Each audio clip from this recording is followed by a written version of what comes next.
Let me know if you can see my screen.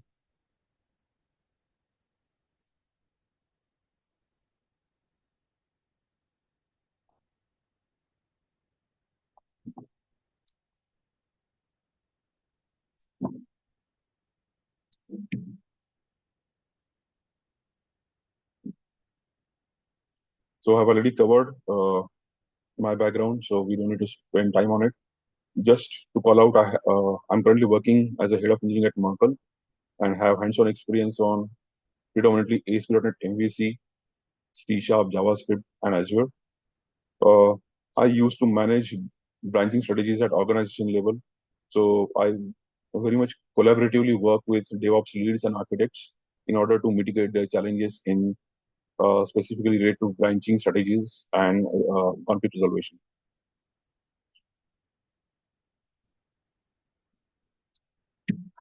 So it's still in loop, not sure. Uh, Let me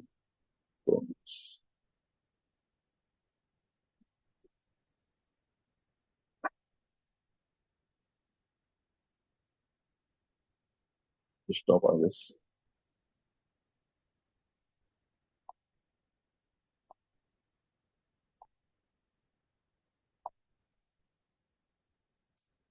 Ah,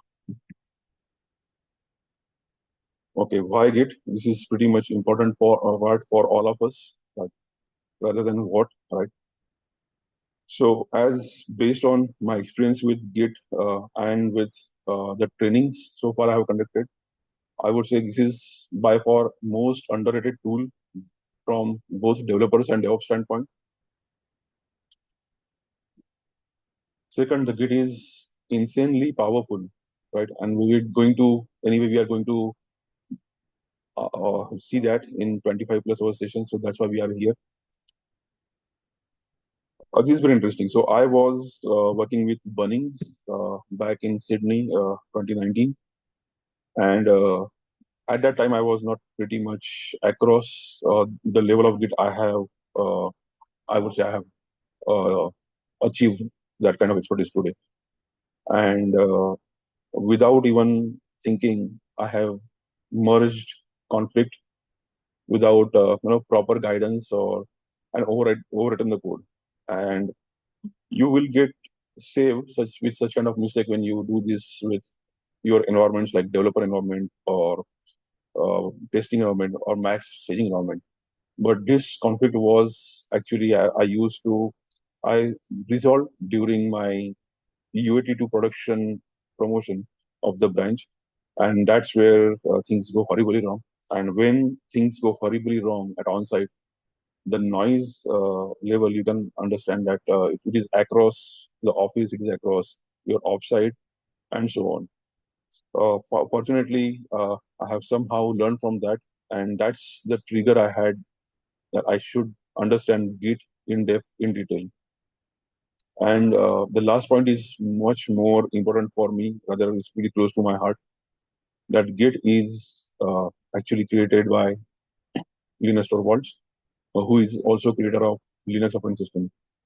So our agenda or approach to learn Git is, of course, we are going to learn the powerful commands of Git, no matter what, because without that we would not able to understand the collaboration and distributed version control.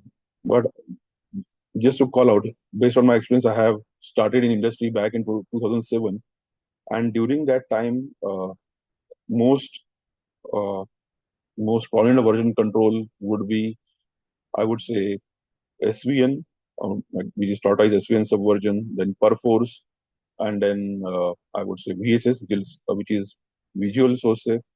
Now nowadays we call it as a Team Foundation server. So these version controls I have quite hands-on, quite used to of it. And as any developer, when we have introduced with Git, we carry a certain baggage, a technical baggage or any kind of baggage, emotional baggage in our learning that tools aate jate rehte, right? Tools come and go. So this is also the same kind of tool that we have in what's going to be a much difference, right? And that kind of mindset cost me a lot in this, right? So first thing we need to understand a person like Linus Torvalds. I'm not sure how much you are, follow Linus Torvalds in depth, but by far I would say he's most ruthless, most blunt in his, any of the topic that he's discussing over a forum or over a webinar and all, right?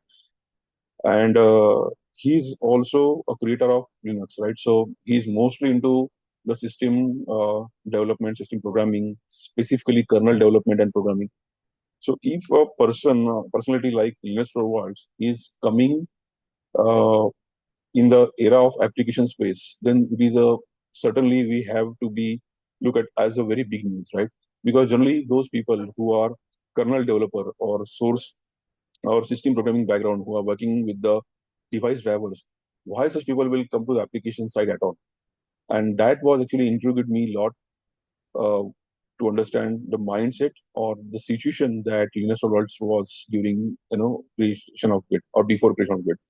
So let's look at a quick history before we jump into the presentation again.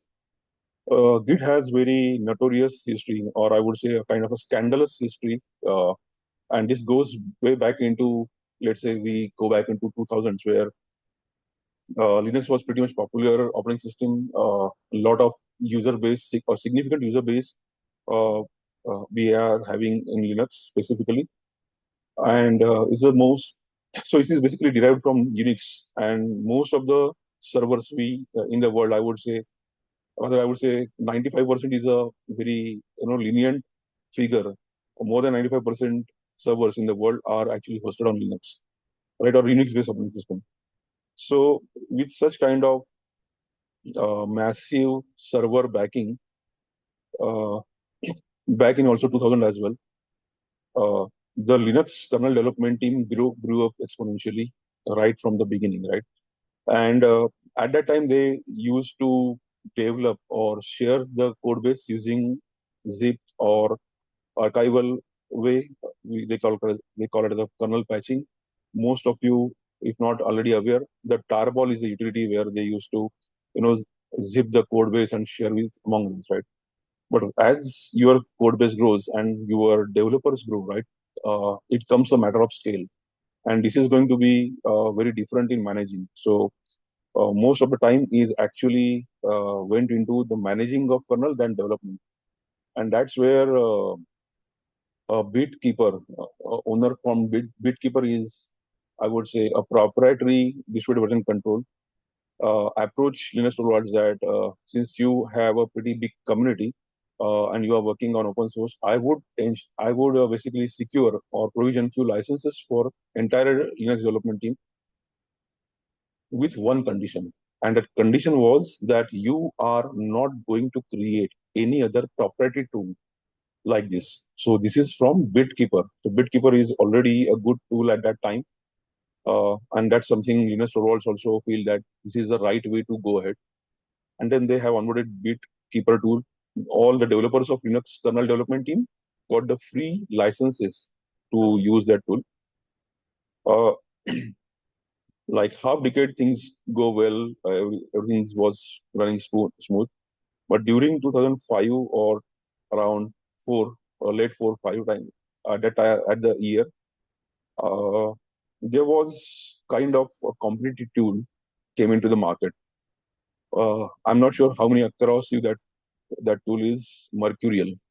So Mercurial is that tool which actually launched, and that actually made the antitrust or anti-breach kind of situation with BitKeeper, because BitKeeper has provided those license to the Linux kernel development team only on a condition that such kind of competitive tool you will not going to launch. And there was saying in the market that some people from Linux development team or kernel development team created Mercurial. Uh, we don't have any as such proof, but this is a short story from Wikipedia. You can go ahead and, for out of curiosity, you still can go and go through that history of it. And now, with this launching of Mercurial, what happened is that the the creator of BitKeeper has revoked. all the property licenses which have been given to the kernel development team with immediate effect. So now imagine, I'm not sure how much gravity of the situation you are understanding with this.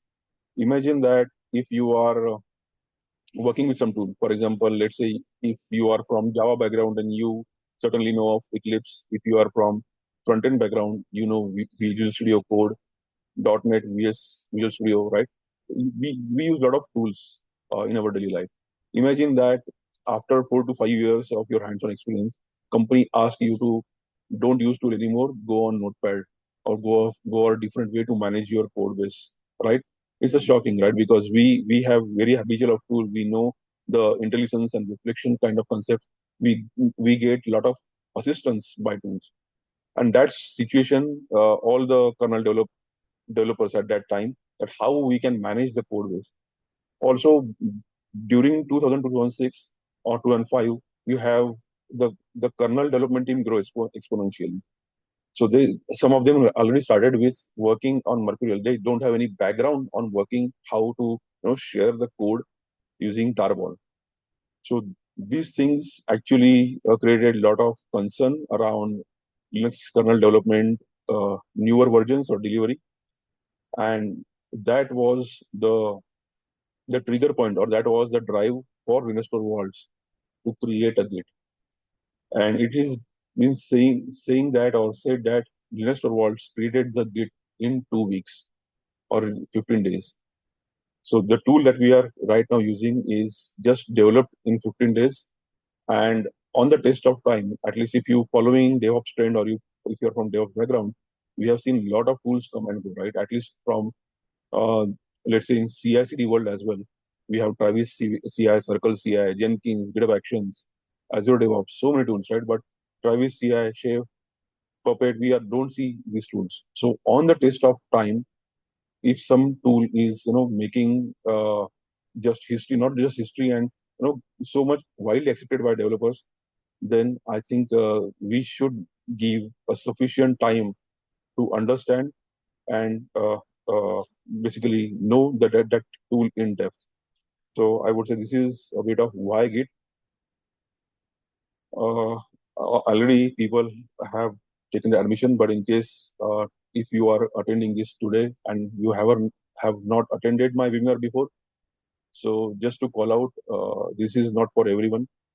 Uh, Specifically, there are a lot of free tutorials, free videos on the market, in the YouTube or whatever sources you have, right? Free articles, few blogs as well, where you can learn Git. But this is basically not uh, understand how to work with Git. This is more of how Git works behind the scenes. So if you are curious, or for that matter, what actually missing in our industry is engineering, right?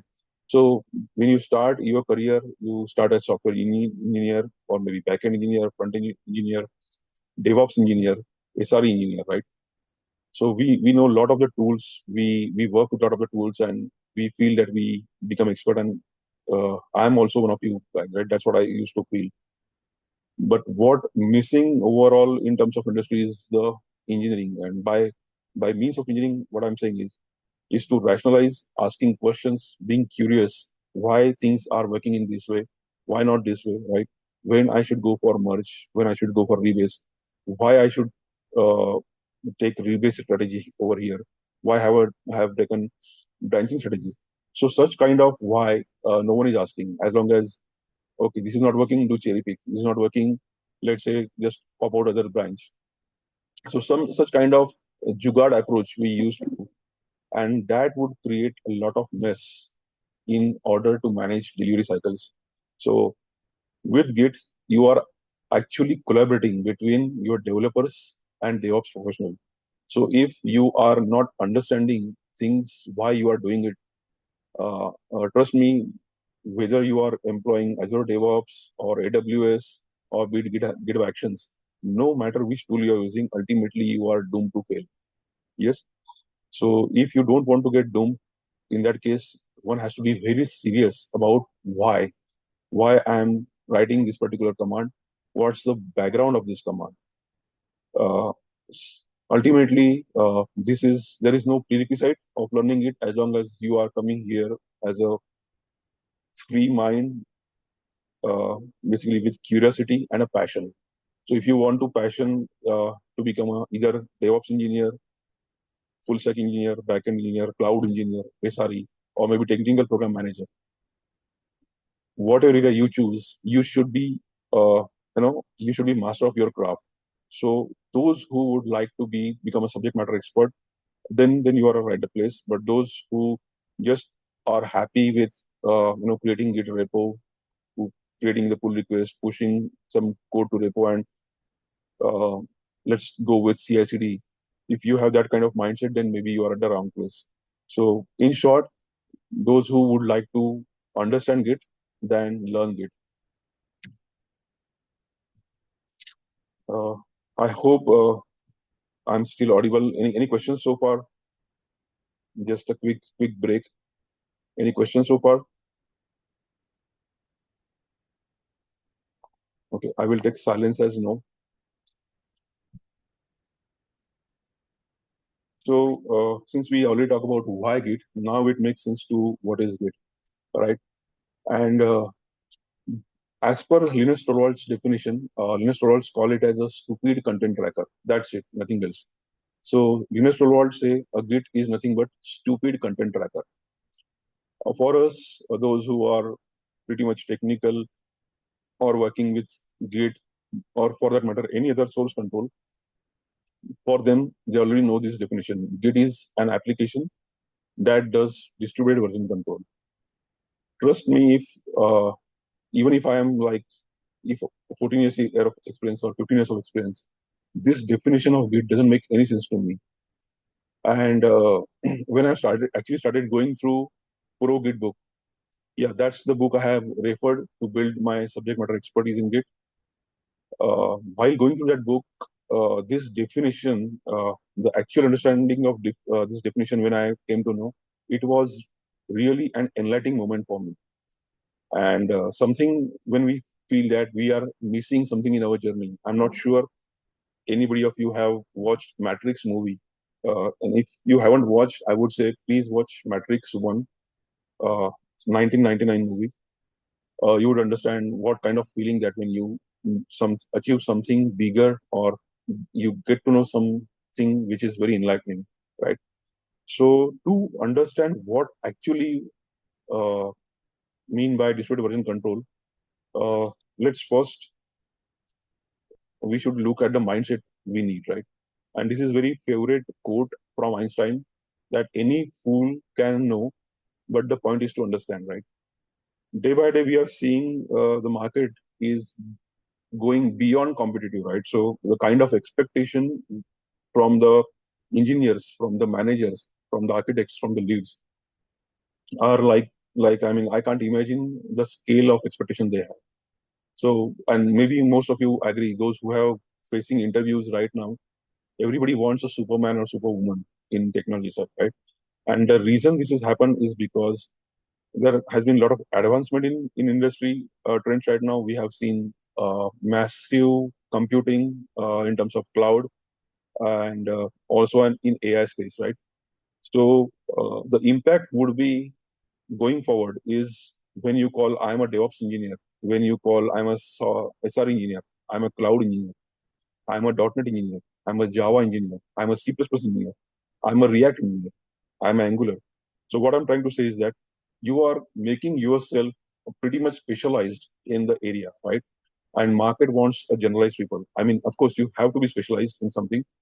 But if you, let's say, if you're working in Java and someone asks you from next month you have to now work on .NET, if you if you feel that that's a challenging, that's a threatening, then it's a problem, right?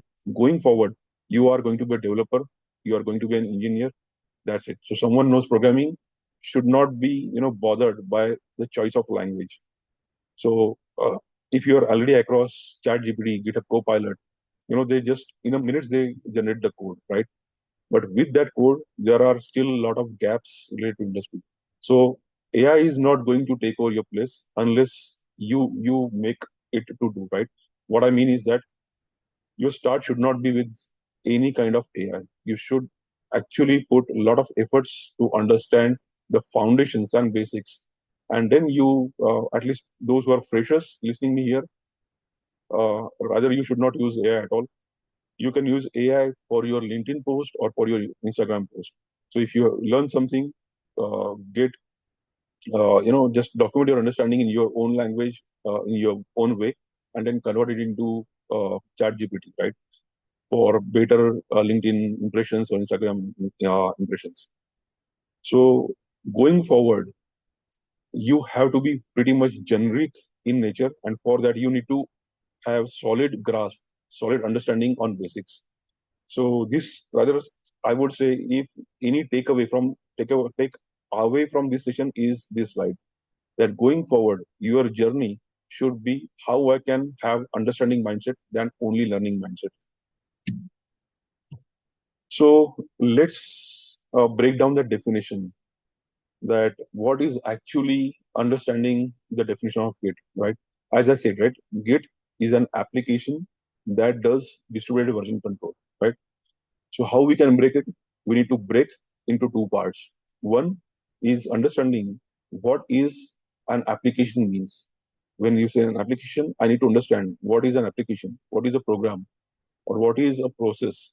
Because running instance of program is, we call it as a process in operating system, right? So we need to understand from that point of view. And the second part is pretty much important. Git as a distributed version control, right? So unless and until we don't cover the first part, it makes no sense going on Git as a distributed version control. Okay. So what I need from you, right? Uh, of course, I'm going to demo a simple Hello World program. If you haven't at all done Hello World in your life, doesn't matter. It is not, we are not going to learn programming over here, right? But in order to understand what is an application, we need to look through that program. And trust me, as we gradually proceed with the session, you will understand why that a simple Hello World program is important in our Git journey. So, as long as you are comfortable in Hello World, language of choice doesn't matter. Most of the languages have their own set of APIs to, print the string on console. So our journey should be also start with that program, and the reason we should go for the program is only because we are here to understand it, not learning it, right? So to understand that definition, so we first need to understand what is an application really means. I hope I'm still audible and my screen is visible to all of you. Let me stop screen sharing. First, let me open the VS Code. Any question? Meanwhile, those uh, who are listening so far, any questions? Is it going good? Is it going okay? Or pace looks pretty fast? Please feel free to call out.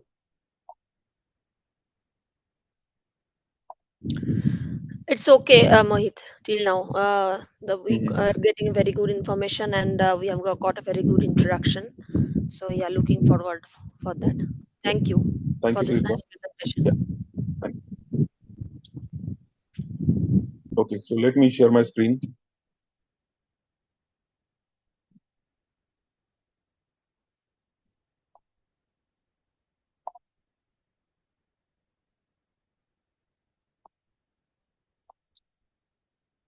Let me know if you can see VS Code. Please don't be bothered just looking at code. I know a lot of the people are going to attend the session are not technical, but here we are not for programming. We are here to understand application. And whatever I'm going to show you, I'm going to explain it very high level, irrespective of your matter of choice. The reason I have chosen C language is because Git is developed in C. So that makes sense to go native with the language of choice of Linux Torvalds. This line, if you are from Java background, you have generally system.out or you import system package. Or maybe if you're from Python background, you import OS. I'm not very much comfortable with Java and Python, but you know what I want to tell you. So you are understanding to print on console. You need to import some kind of a system functionality which is offered by operating system. In terms of .NET, we have namespaces, right? So this is the file which will give me the functionality of how to print on the terminal or console. Main so irrespective of which language you are using to create applications or programs, every language have some way to tell operating system from where you need to start executing my application. So main is nothing but the entry point for any program. So it doesn't matter which language you are using. If you are from Java, at least you have public static void main somewhere. If you are from .NET, same static void main, right? In C, we have a main function. Even in Python, since Python is a scripting language, when you actually execute Python, you provide Python and then Python file, right? So the program which is going to execute your Python will have this main function. So main function, why main function? Because you don't call it. Here we can see we are calling numerous function, but who will call this function for us? So it is an operating system's job. So any operating system in the world, doesn't matter which operating system you have. Right now I'm talking about Windows, but irrespective of any operating system you are working, every operating system has accountability, responsibility. If it's a program, then it can call the main function of program. And that's the reason you have to provide some entry point. In case if this is very much technical to you, imagine if you are calling someone, you are a host and you are calling your guest to your home, right? There would be at least one entry point in your society so that their car or their vehicle can come inside, right? There would be at least one door, maybe a living room or hall, right, where they can come into your house. So imagine that is the analogy that any application that is running. What is the application? Here, VS Code is an application. You are attending this meeting on Zoom. Zoom is an application, right, or program. I'm presenting PowerPoint. It is an application, right? So it doesn't need to be application created by someone else. That's the reason we are creating our own simple Hello World application. And with this application, we are going to make similarities with the Git. Okay, so what this application is doing? This application is only printing two blank lines and hello world, nothing else for now. Okay, I have commented code, and again after printing hello world, it is again printing two blank lines. Nothing fancy. Even if you don't understand this code, no matter. We are not here to understand coding. Okay, so let's execute this code. I will need okay. I will need this one. Let me know if the zoom level is okay for you.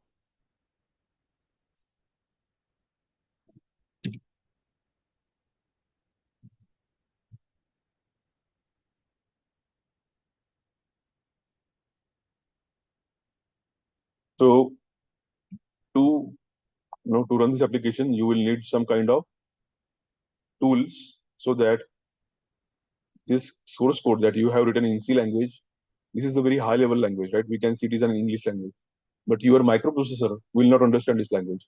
It can only understand binary, right? Zeros and ones. So I need to convert this program into the format which microprocessor and an operating system can understand. So for that, I have this bash file, nothing else, right? So let me build this program.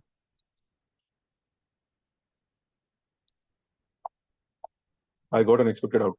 Hello world, right? So Moise, how come this is very similar to Git? Let's go onto the different shell. Okay, let's do side by side comparison, right? Let's me clear the screen and just run application exe file. Hello world, right? So I'm printing something. Let's do Git. What is the output? Git is also dumping something on the console, right? In our case, since we have written code to write hello world, in Git case, what Git is doing, it is just printing again using the same printf statements. But what is printing? Since Git is an application used by developers and DevOps professional, it is printing the documentation, right? So right now, this is a hello world program for our own understanding purpose. But if this program is of automating some task in industry or creating some kind of tool for developer experience, then it would not be as simple as writing hello world, right? So look at the similarity that we are printing hello world and Git is printing the few commands that you should be familiar with, or we can call it as a documentation or help to understand this tool, right? And then if you want to know the documentation of all commands, then Git is also giving you an additional hint that you should type git help to understand all command, or maybe a list of global commands, or maybe guides. So concept and guides, Git has way to give you the documentation, thorough documentation, right? So let's make this more interesting, more aligned towards Git, okay? And for that, we need to understand these three set of parameters. So those who at least have a very much familiar background with function, function used to have arguments, right? Now, since we are not going to call this main function, this something is bounding or responsibility or accountability on operating system, right? So this is an accountability for operating system. So irrespective of how you write main function, whether you write like this or you write like this, doesn't matter. Ultimately, the version of operating system would be as like this only. So what I mean is that let's look at from the non-technical perspective. Okay. So let me go to the PowerShell again. Okay. Well, most of you have used Notepad, right? So when I'm typing Notepad, I'm requesting an operating system to start Notepad application, right? When I started, look at this, untitled, right? So by default, when your Notepad started, it doesn't have any name for the file. So what you can do, you can type something. It can be your actual documentation. Right now it's a garbage, right? And then what I do, I used to do save or save as, right? And then I will save this file as some txt file. Okay, right now I don't want to save it. Let's close this. Uh, Escape, control, port, yeah. So if I do notepad and then mohit.txt, why I'm doing that? So that right from starting notepad, I would like to call it as a with some file name. Now, since I'm not started this PowerShell in admin mode, it is asking that there is no such file on this drive, DDs to AWS, right? So he's asking, do you want to create a new file? I would say yes. And now if you see, so uh, one way was to, type something and then save and then type a name. And the other way is to pass arguments. So we call it as arguments. So irrespective of which tool you are using, for example, you are using AWS, and in AWS you use configure, right? Configure command, where you give your personal access token to use AWS CLI, right? Or you are familiar with, for example, Java. So to compile Java, you pass some .class files.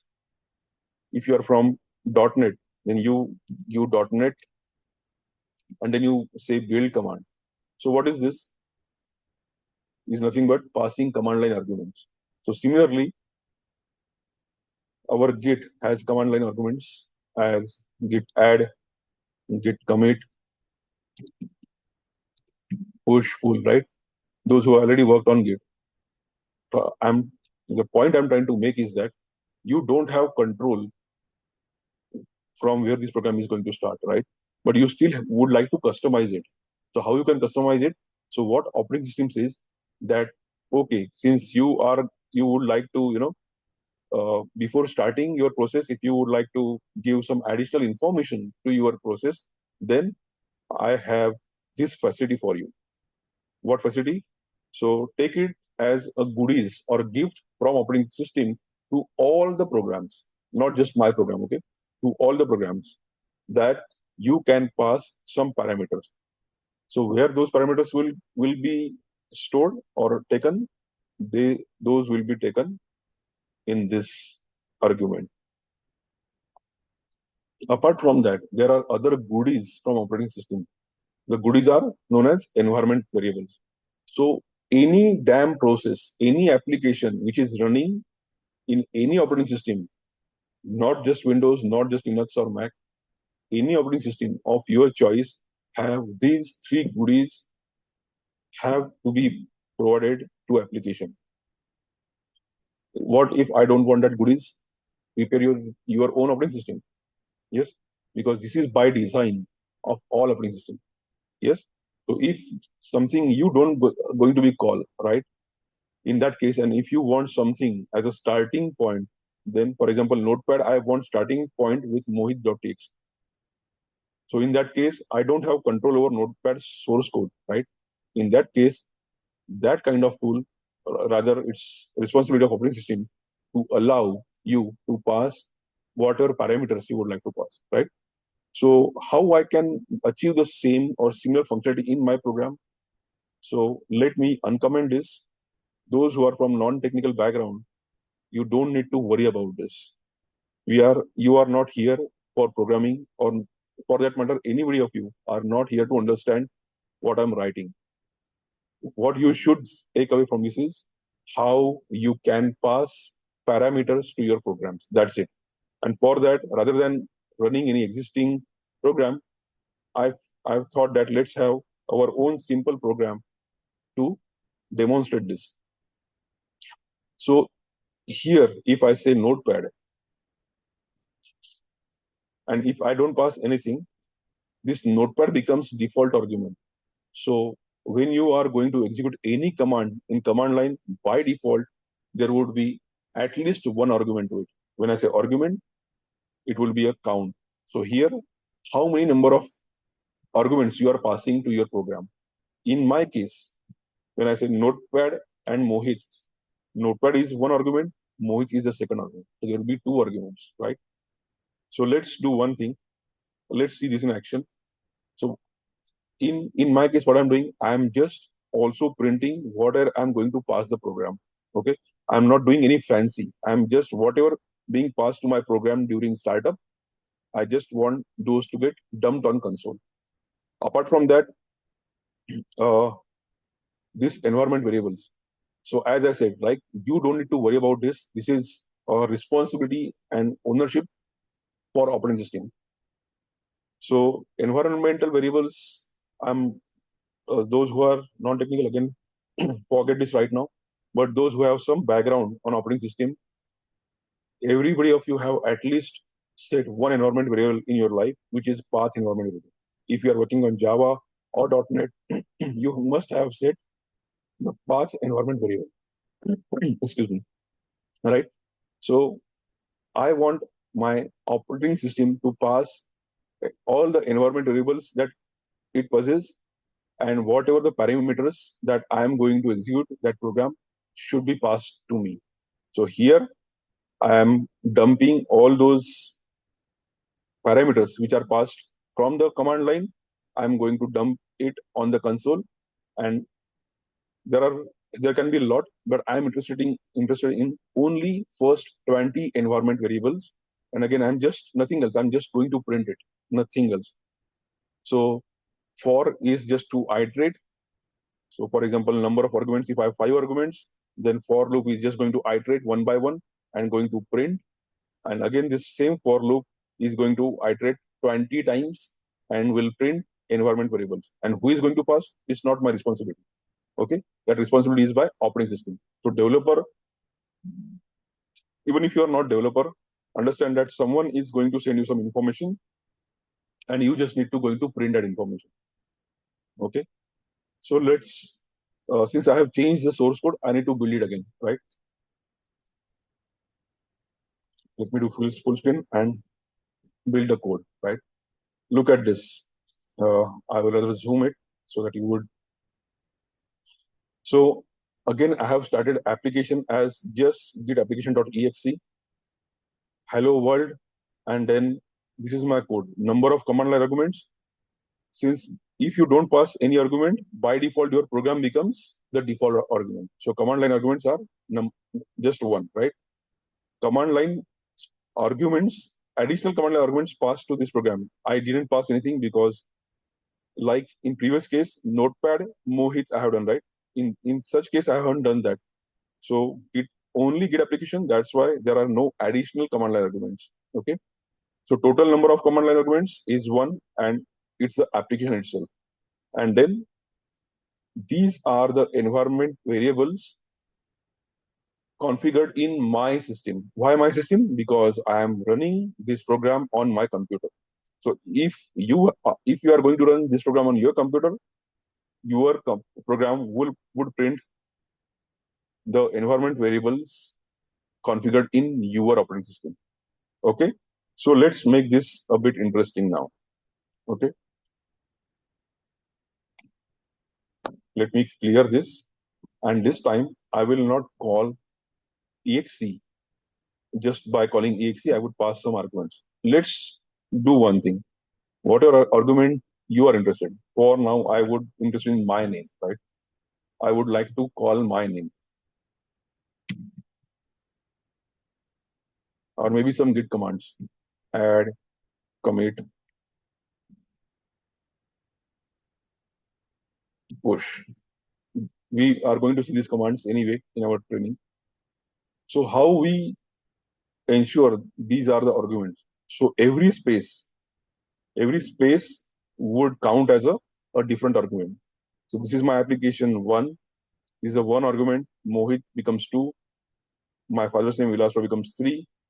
This becomes four. Add becomes five, six, and seven. So one, two, three, four, five, six, seven. Let's see if that's right, right? So number of command line arguments are seven. Onse argument first is application itself, as I said. Second is Mohit. Third is my father's name, my surname, and then the familiar command that I'm about: git, commit, and push. Right.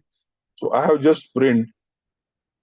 What's so fancy about this program? Nothing fancy. But if you have at all working with Azure or AWS, generally with Azure, if you are working on command line, you would let's say AZ login.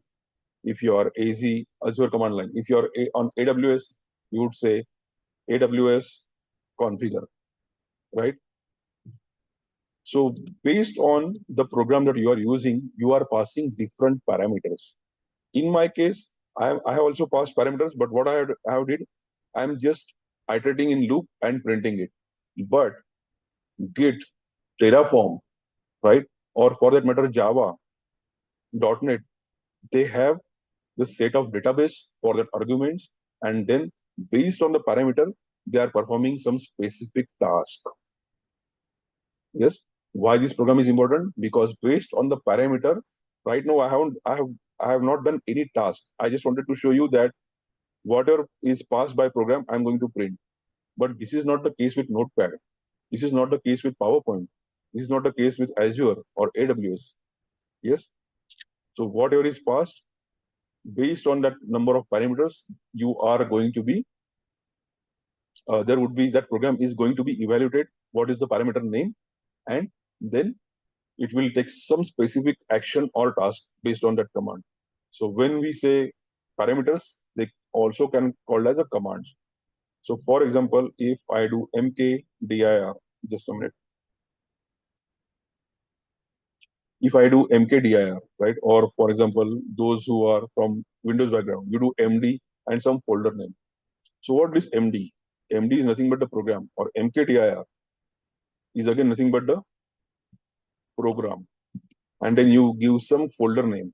Yes, you do cd in command line, change directory, but then you have to specify which directory you would like to go.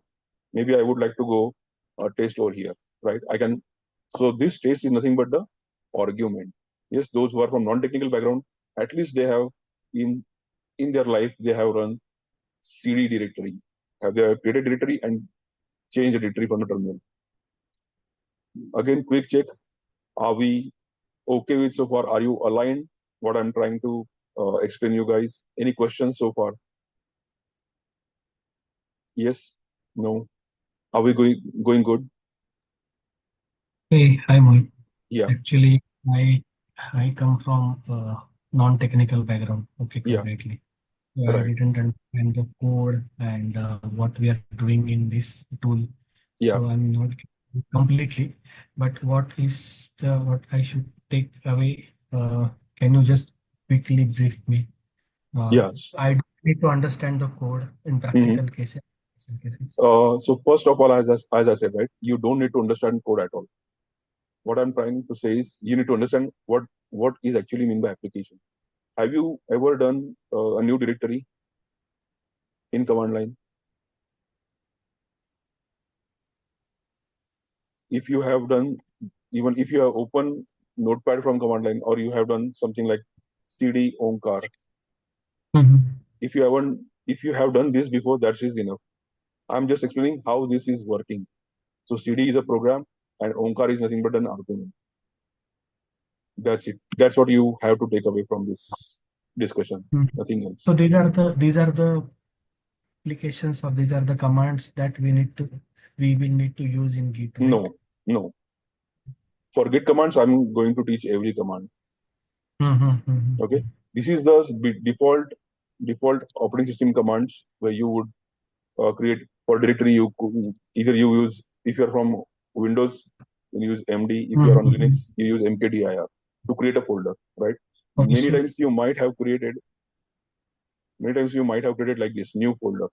Let's say if I go to any directory, you might use to create this new folder, right?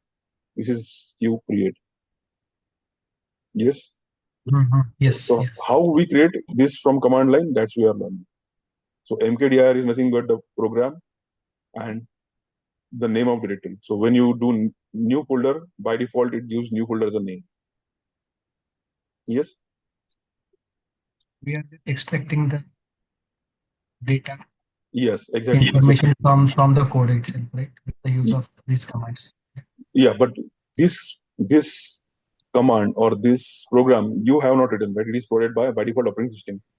So what we need to do is, if you are creating folder, you need to provide folder name. That's it, Mm-hmm, right? mm-hmm. Because you are interested in creating directory. Either you can go and create by graphical shell, which is Explorer new, or if you don't have access to this, you can create by using this command. So in practical cases, do I need to perform this activity in PowerShell? No, not at all. Not at I all. mean, if Okay. you could, if you can, you could, but you don't need it. This is purely for understanding Okay. purpose. What we are discussing Okay. is purely for understanding. That's I said, Mm-hmm. right? You don't need to understand program at all. You don't need to know source code. What you only understand that what is similarity between the Hello World program and Git. That's it. But good Okay. question. I certainly would encourage such kind of interaction. Yeah, Anything mostly else? will be basics at Yeah, one sure. point. No worries. Anyone else have any question? Yeah, like I wanted to know, like for Git, is there any limit in the number of arguments, or how means it is defined? That part actually I missed. S- To be honest, I'm also not across it. Maybe we need to check documentation for that. Okay, okay, okay, fine, fine, okay. Yeah, but I can show you something. Okay, for example, let's say I'm typing git command and I'm passing Mohit as argument. Since every tool has a database of what has to be argument has to be passed, right? Hmm. There is no such command for git, or there is no such argument. What it will happen? It will say Mohit is not a command, right? Or I type any garbage thing. Let's say I type here Mohit. or let's say Omkar has some question, right? I type Omkar. What is happening is like there is no such kind of program, right? So Right.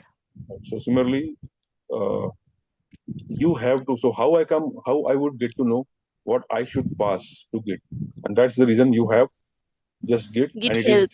it is Yeah. giving your help, right? And then you can ask Git help, and then it will give you the list of commands and what those commands are expecting as a parameter. Hmm. Yes, Yeah. so that way it will give. So main takeaway of this session is that how your simple program is very much similar to Git, very much similar to Terraform. Those who are from DevOps background, Terraform, AWS configure, Azure CLI, AWS CLI, Azure CLI, any tool. It's I guess Ansible, right? So what are you typing on your command line? They are nothing but simple programs. They are very much similar. So you don't need to understand this code, but what you need to understand is that when you type something on command line, then it becomes a program and their parameters.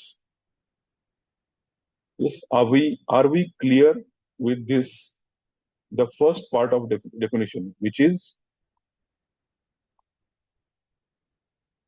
this Git and application. Yes, are we super clear with this? Yes, no. So right now we understood that Git as an application. We are going next to the Git as distributed version control. That's what you are Yes, telling. Yeah, yes. right. Understood. Okay. So let's see Git as distributed version control, right? And for that, let me stop. I need to open a diagram.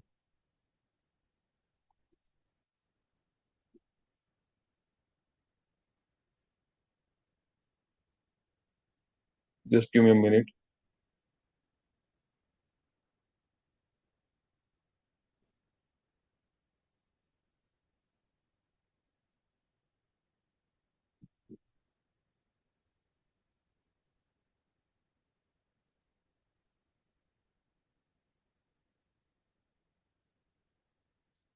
I hope you can see my screen. Right. Yes. Okay, great. So any tool or any technology when you learn, right? So it has a four stages. I would say it is as a crawling stage where you don't know anything, you just follow some tutorial. That's a crawl stage. The next stage is become you stand, right? You try to stand. It's like our baby, right? Babies first crawl, then try to stand, then walk, and then run, right? We have to follow these four stages, right? What right now in happening in industry is that you are at directly at this level. So you are directly running a marathon without going through the process of crawling. Then this is a standing and then walking. And we are at here, Git as distributed version control. This is where mostly industry operates. Because when anyone start on DevOps journey, they start with you need to do Git init first, and then you need to do Git add certain commands, right? I'm not going to type all commands. You need to do Git init first, then you Git add certain set of steps, right? And this is very much I relate this example to a construction site. So on construction site, you would see a lot of workers. They have been instructed, do this, then this, and this. But there is one person, or at least couple of folks, who have some big sheet. They have some blueprint documented, right? Some of them are civil engineers, some of them are architects. Architects would ensure that, let's say, if this building is of 24 story, how much, under the ground our base should be. So that would be determined by architects. Engineers, that how much amount of concrete, cement, how much amount of soil, how much amount of water, exactly the exact proportion that they need to create, and then they will pass on to the workers, right? So everybody is in this race at the moment. So let's make a deep dive, or let's make zero to hero in 7 days, in 15 days. And what we are missing is the depth or the foundations, essential foundations of the tool that you're learning. So to understand, in order to understand Git right from scratch, right from bottom up, excuse me, just give me a minute.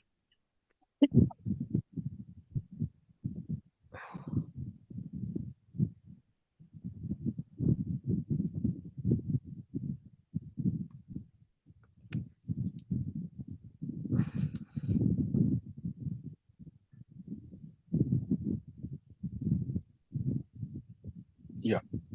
To understand Git right from scratch or right from bottom, what you need to do is you need to focus on this guy, your base. Before starting any construction, you have to dig deep. But where is industry right now? At here. So if you look this diagram is pretty much similar to an operating system. The high level operating system of diagram, or we say 15,000 foot overview, or let's say bird's eye view. That's a real word, the bird's eye view. So what is happen is that you look operating system at this perspective, and then we just become a user of our. But what we need to understand is, in the same way that we understand operating system, we call this as a, that yellow part is hardware, right? So that can be your laptop hardware. Maybe you are on i3, i5, i7 processor, right? So then you have hard disk, your floppy disk, and then you have this layer is your kernel or operating system. You need to understand how different features or functionalities of kernel, right? Kernel, and then you come to this layer, shell, and lastly, you reach the layer where you operate, applications. You run a PowerPoint, you run an Excel sheet, right? That's what you do. So where it is, you are at here, right? But you do this, or rather, when I say you, I would say we. We do this before understanding this. Even for that matter, if you don't want to, hardware. Let's say hardware is a part of electronics or something. So in that case, your kernel becomes that layer. Yes, OS, kernel, and then again shell, Sorry. applications, higher level applications or secondary applications. Yes. Yes. Can you- We are If saying, someone is speaking, please be on mute if you don't have any question. this is Omkar.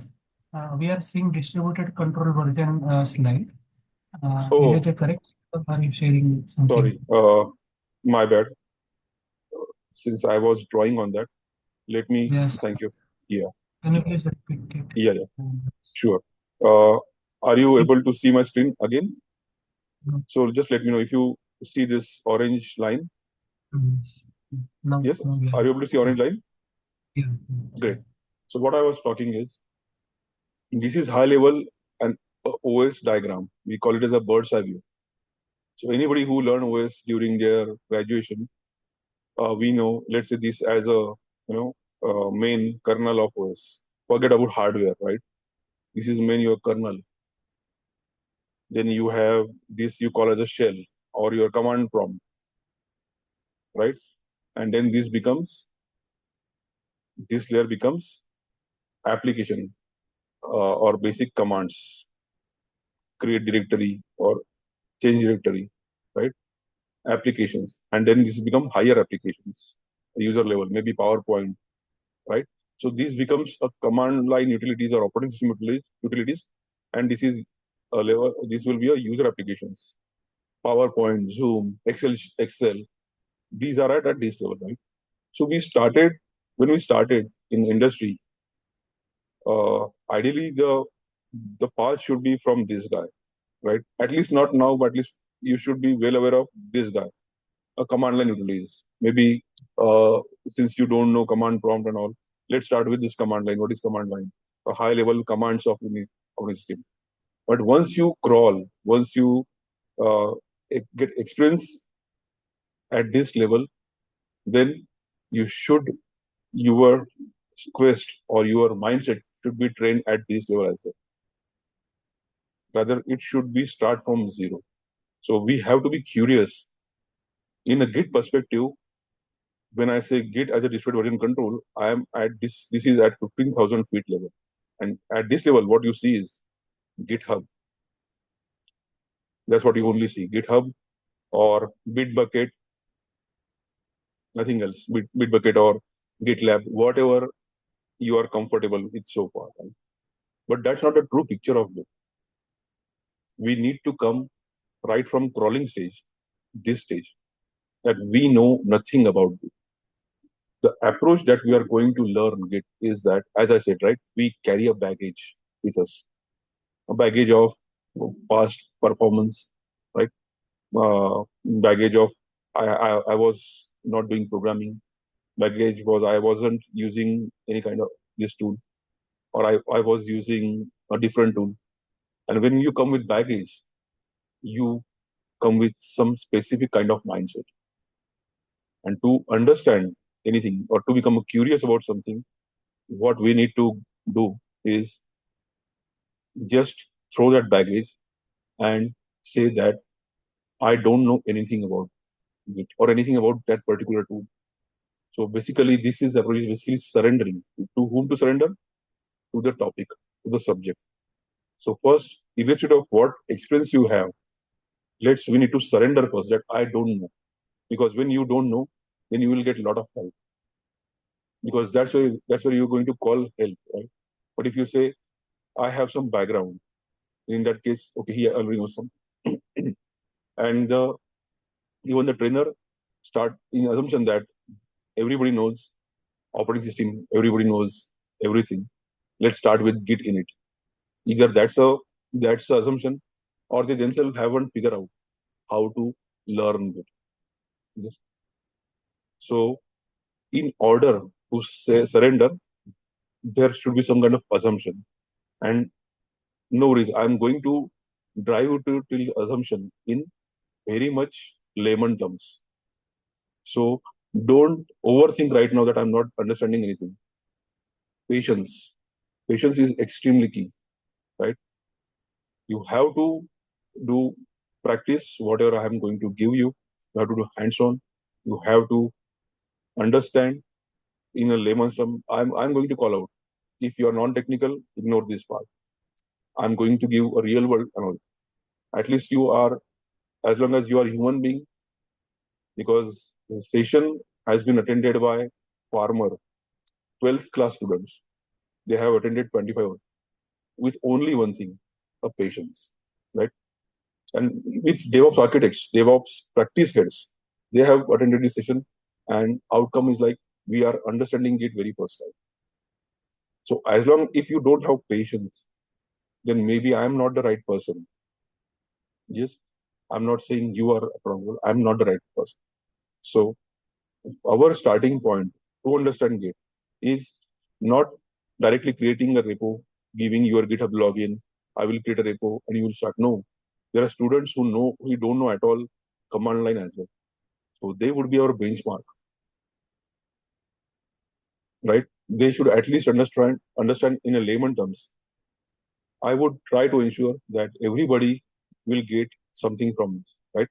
So to start with Git as a distributed version control, we first need to do one major assumption. So consider this entire image. This entire image is a one big onion. Is anybody here who hasn't seen onion? If not, then I would say then you are not at the right place. Everybody seen onion? Yes, Yeah. right? Yes. So in our daily life, every curry without onion we don't prepare any curry, right? So I just want you to focus this diagram as onion, right? And what is onion? Onion has layers. Yes. So what we are going to do, we need to peel the layer of onion to reach till this part. Yes. Why till this part? We are not here for learning commands. We are not here for just firing commands. We are here for an engineering mindset. We are here to become a technical. We are here for subject matter expert. Yes. So we have to have this journey from here, our baggage, our past baggage, to I don't know anything. We need to travel reverse way. And trust me, this is very hard part. Git is not hard part to teach. The hard part to teach is that you assume yourself that you don't know Git. Even myself. So even I need to surrender. So when you have to surrender a topic, I need to surrender to the creator. That hey creator, with your help, I am going to guide the student. Neither I am expert in this topic, but since I have spent my 1.5 decade of my life uncovering some truths which is not going shared in any other platform. So with the that kind of mindset, with that kind of learnings from book, which book is Pro Git. Why this book?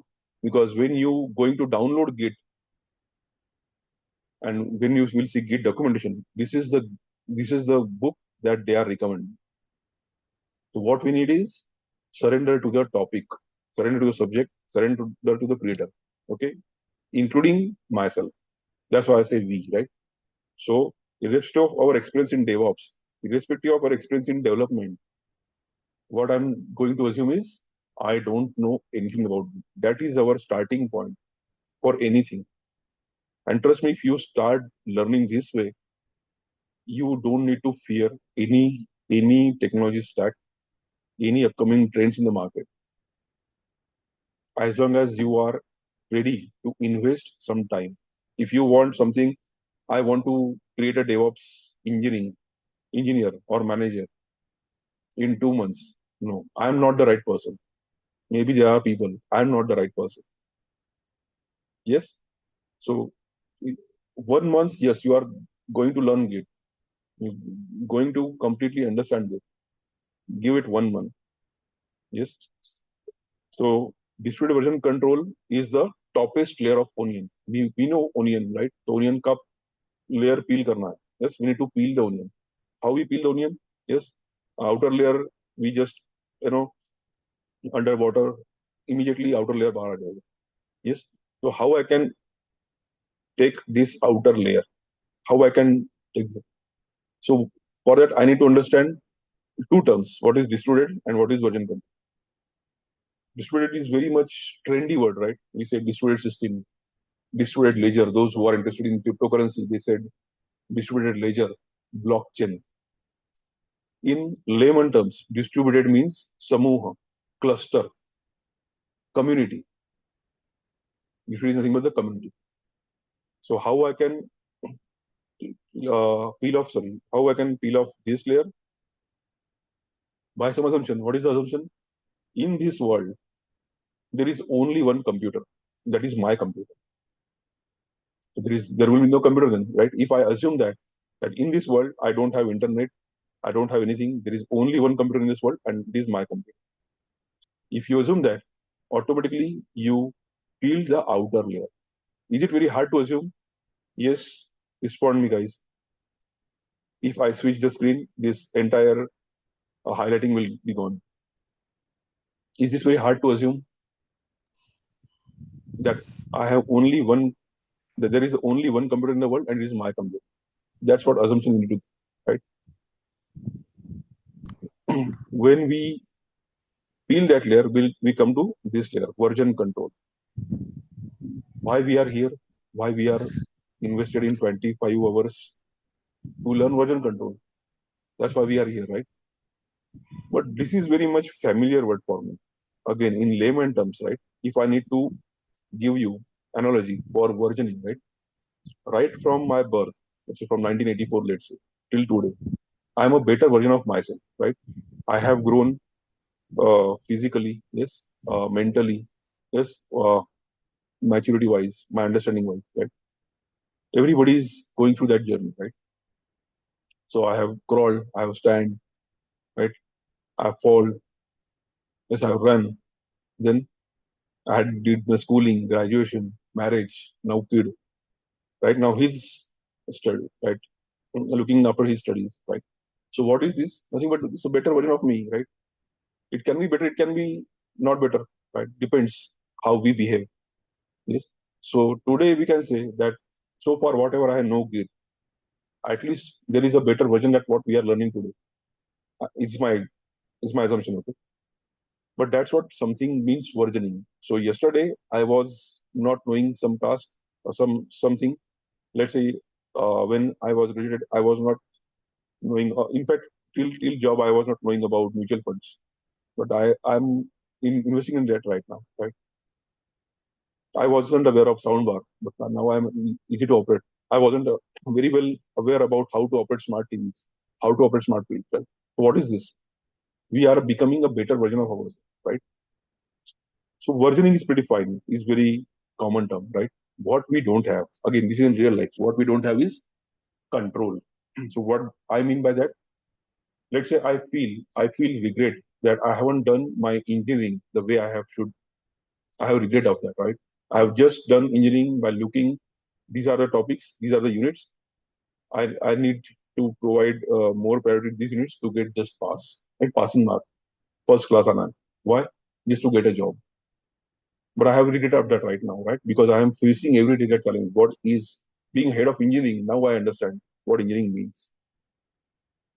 So that regret I have. But can I have control over it? Can I go back in time and do engineering the way I should? I want to. No, right? So in real life, time is a one way direction vector, right? So time is right now you're getting advanced, right? Every bit of time you waste is not going to come back, right? So at least in the real world, that's what happens. Unless you have time machine invented, right? There is no way I can go back and fix whatever things I regret.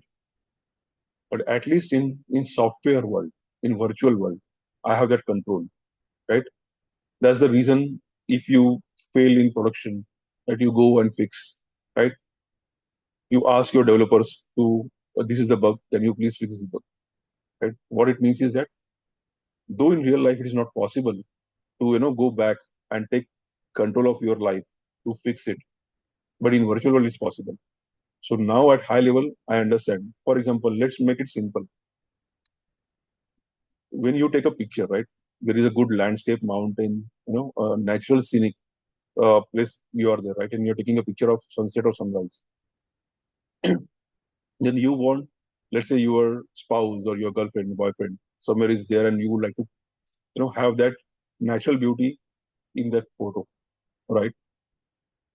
But then later you would like, okay, this is a good picture. I would like to blur some other objects. So you do some filters, right? You would like to do a grayscale, a black and white. There are a lot of filters, bloom filters, vivid filters, right? But when you apply that and when you save, there is no way you go back again to to get the original photo unless you have saved all the changes and every photos that you have changed, right? So what it means is that there has to be a way so that I can go back in time and fix the things, modify the things, or take a different route. That means control. When you are in control, right, then you can do anything. That's what we have in politics, right? Everybody is looking for prime minister chair. Why? Because then it's a central. You are becoming a control of operating the entire country. So when you say version control, that means you become in a position where you can operate the entire code base.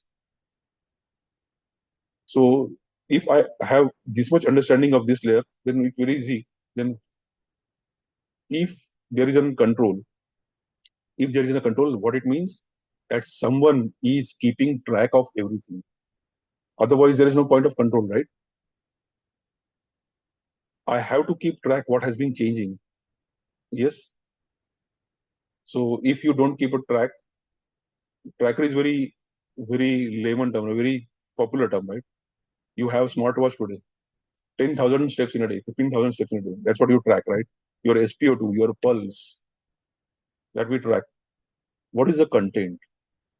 As I said, right? In software world, we have both versioning and control both.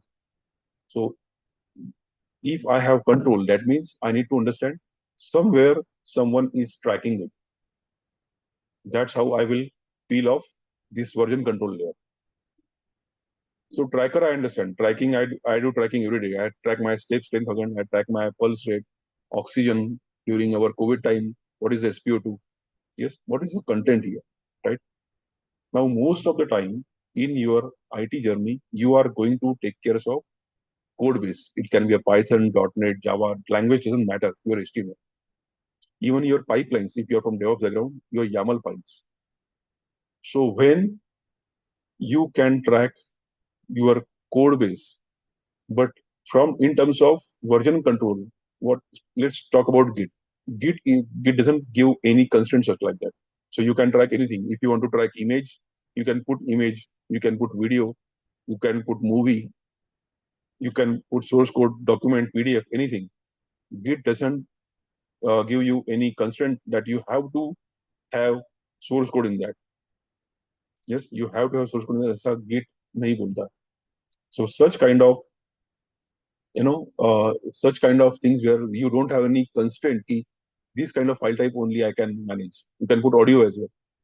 जब ऐसा कोई constraint नहीं है, when there is no such constraint, then we call it as a content tracker. Mostly we use for code. That's why we can call as SCS, source control tracker or source code tracker. But most of the version control tools don't give any kind of constraints, and that's why the word content becomes important. Any kind of file that you wish. It can be a movie you like, let's say Avatar movie, DDLJ, you can put there. You can put any audio song that you want, any image. Yes. So if there is a tracking that what I have done today, what I have done yesterday, I walked 10,000 steps. I have SpO2 of let's say 98. My pulse rate was 100, right? And then you have in that smartwatch you get a weekly analytics, right? So if there is a tracking, that means somewhere it is being stored, and and that's how we reach to this persistence. The starting point of learning our Git is how Git is storing the things. That should be our starting point. I need to understand, hey, version control, forget about this. Forget about what you want to show us.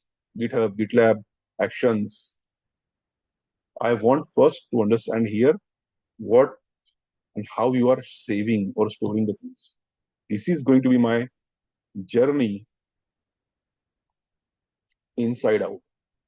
Once I understand how you are storing, then I will come and ask you, tell me how you are tracking. Then I will come to ask you how you are versioning.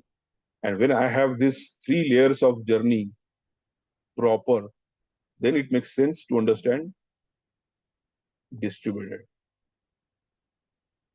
Yes, with me so far, any questions? I understood regarding the persistence means you told that for in the most deep layer we have to understand that how Git is storing all the information. Mhm. Second is we have to understand how the Git is tracking the commits. Third is version controlling, like we are creating some features and all, how Git is handling that. But distributed version control, that part the definition of it actually I did not understand means. Okay. So as I said, distributed is nothing but a cluster, a community, right? Hmm. That's what I said. The community of, when I say word, the meaning of distributed is nothing but a cluster or community. The community of version controls. Yes. So as Yeah. I said, right, we should start our journey from here, right? So assume right now that there is no community, and how we can assume that there is no other system in the world apart from my system. That's the assumption we have taken. Right? In this entire world, only there is a one computer which is my computer. If I assume that, I don't need to focus on distributed, right? Hmm. Right. Does that answer your question, or yeah, any other question? Its community means how we are going to add or multiply the other version controls. Like No, for community means one project, we are maintaining one version control for example. So okay. like Let me that, if simplify. we have multiple projects in company, Yeah, then let me is it simplify like this. Let me simplify this in a layman terms. Let's say you are staying in some community, right? Let's say society, right? You have multiple buildings. Assume you are in township and you have multiple buildings. Yes, let's say you have 10 buildings, and I I want let's say Diwali, Christmas. I want these buildings to get painted, freshly painted. Yes, what I would do, I would give someone a contract of that. Yes, Right. so will one person do that all the buildings? I will need team, right? At least 100 people or 50 people to paint the entire society. Yes. Yeah. So if I assume that there is no building, there is one row house in entire town, this is my row house, then how many would require? Just one, right? Or maybe I can paint myself for that matter. Yes. So Yeah. this example is pretty much aligned that uh, if you those who are already familiar with GitHub, yes, what GitHub is. Are you the only one using GitHub or GitLab or Bitbucket? Yeah. I No, use GitHub. not only you, right? 100 million developers are there in GitHub. Yeah. Yeah. Yeah. Right. Yeah, Hmm. right. Hmm. How I can Hmm. identify Sudipta or how I can identify Omkar knows very well about Git. I have to start somewhere, right? So for that, I need to make assumption. Yes, there are GitHub, GitLab. I will remove it from my baggage. Yes, we need to surrender to the topic. That's why I said it's very hard part that I don't know commit, I don't know GitHub, I don't know GitLab, and how we can make or train our mindset that I don't know anything is by starting that in this machine, in this world, there is only one computer, the computer which I am going to operate. There is no internet, nothing. Let's imagine for that, right? That's how I have need to disconnected from this distributed layer because this is a big onion, right? And we need to reach the part of onion where you cannot further peel it. There is a small part in onion, yes, which cannot be further peeled. And that need to be my starting point. That hey Git, first tell me how you store the things. Yes, making sense now? That Yeah. whatever you know, you need to unlearn that. That's very difficult, hard part. I don't know anything. This is includes your trainer or mentor. That I need to assume every training session with day one, I assume that I don't know anything about it. I'm here. I'm curious. Yes, if I'm not sure those who are here from the first slide.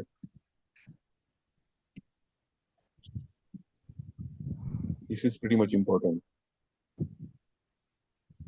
Understanding how Git works, only how to work on Git. Yes, so I'm curious that I don't know. I don't know nothing about GitHub, GitLab. So if you are following Ayurveda, right? So Ayurveda basically uh, finds out the root cause and apply medication there, right? They are not like allopathy. If there is a fever, ah, take paracetamol. No, that is not going to work with Ayurveda or homeopathy.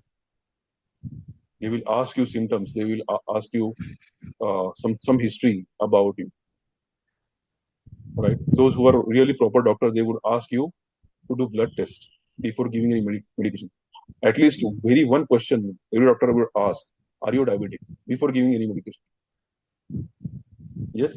So we need to first understand the root cause of why we are here, and for that we need to put our baggage outside the fresh mind and look at I don't know anything about this, or rather I don't know anything about version control. And if you look at this diagram, here I mentioned as Git, but this diagram is applicable for any damn version control, whatever version control you have worked on, or any version control that would be coming in the future. Why? Because they are talking about the concepts, foundational concepts about version control. And for that, we need to know a bit real world term: bank, locker, onion, marriage, wedding, engagement. That's it. That's what I expect. If you know that much, that's it, more than enough. And learning will, confidence and believe yourself that I can do it. Patience. I can't make people a DevOps or development engineer in 7 days, because we are at mad rush over here. We have to be start from right from here to here. That's a journey we need to do. That's a journey we are here to invest for. Yes. Are we clear so far? Yeah. Questions? Okay. So One yeah, small question. yeah. Who generally use Git, GitHub mostly? Only developers? Or Developers, DevOps engineers, DevOps, I would say program managers. they are maintaining and Not they are updating the... mentoring, they are using it. Okay. Uh, task of development, task of mentoring is towards developers and DevOps leads. Manager is looking in terms of how your process, for example, if you are following agile process, how your agile process is blending with your Git and GitHub.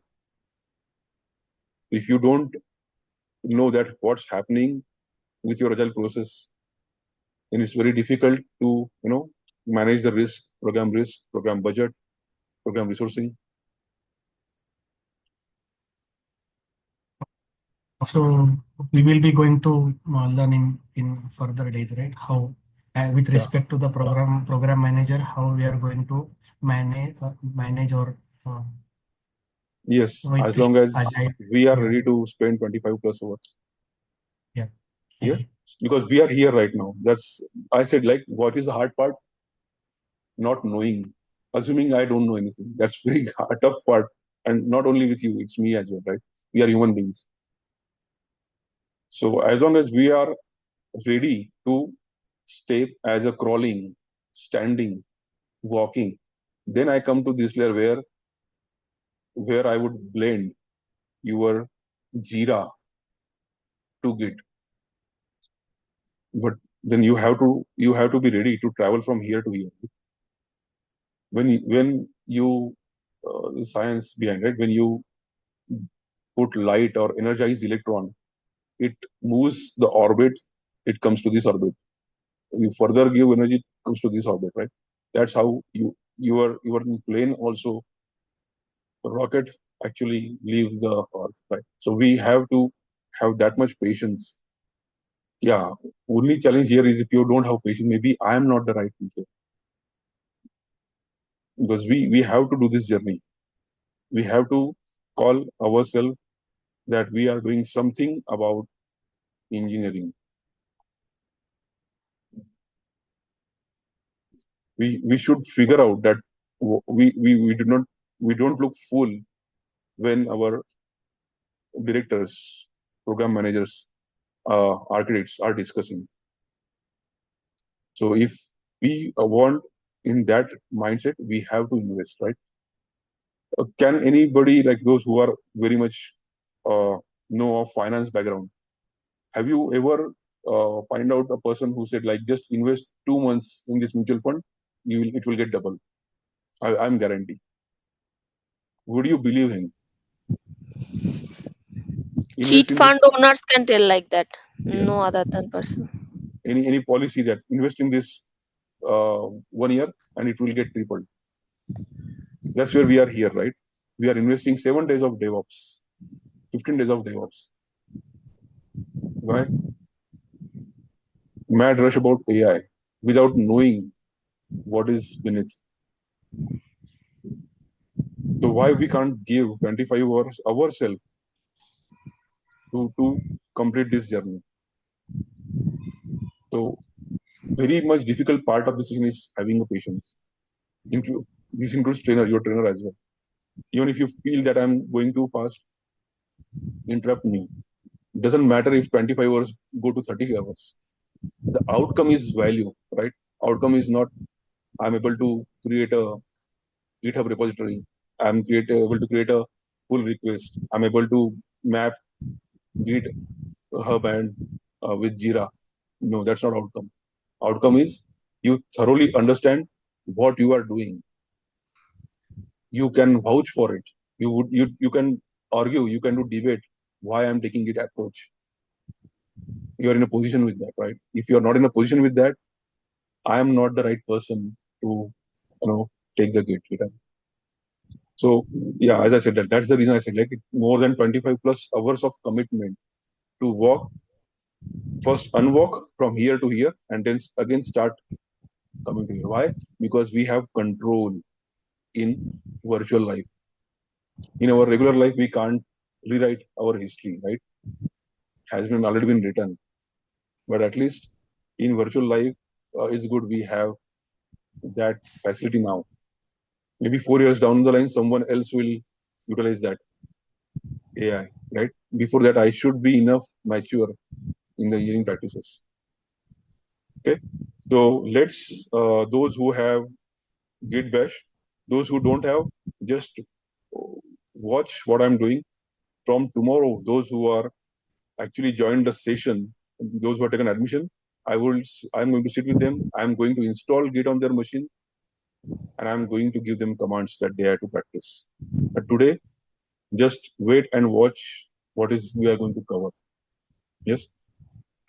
So I would request those who have Git Bash, please open the Git Bash. Again, assumption is you are on Windows and it has to be Git Bash. You will not open any kind of IDE. Okay. So just give me a thumbs up who are actually following up with me in this. Like you can raise a hand that you are going to do hands-on. I know Omkar, we are going to look at your setup tomorrow. That would be the first thing.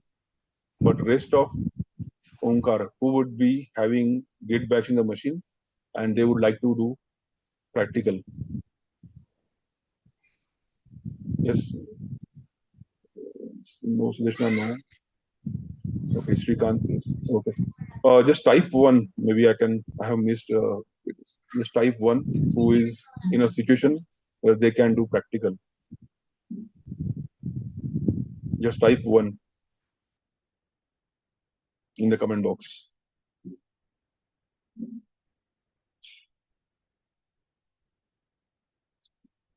I'm not seeing one. I'm not sure. Are you typing anything? Okay. Sudipta is there. Okay. Kajal is there. Okay. But at least we have two people. Okay. From tomorrow, I don't want you, those who have taken admission, I don't want you to attend this session like a YouTube or like a from mobile, right? I understand there would be some kind of situation where you cannot do practical today, but from tomorrow, again, becoming a subject matter expert or becoming, a better engineer is a two-way street, right? It has to be shared responsibility model, right? That's what we learn in cloud, a shared responsibility model, right? So 99.99% is on me to teach you everything. 0.0001% is on you to do those practicals. Yes. So at least I have three people following along with me. So yeah, let's have Git Bash. I am going to open Git Bash now. Let me stop the presentation.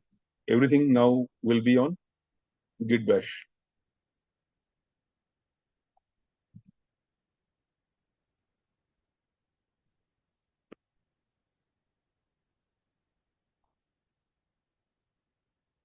Is this zoom level okay? You can see my terminal, can read the text.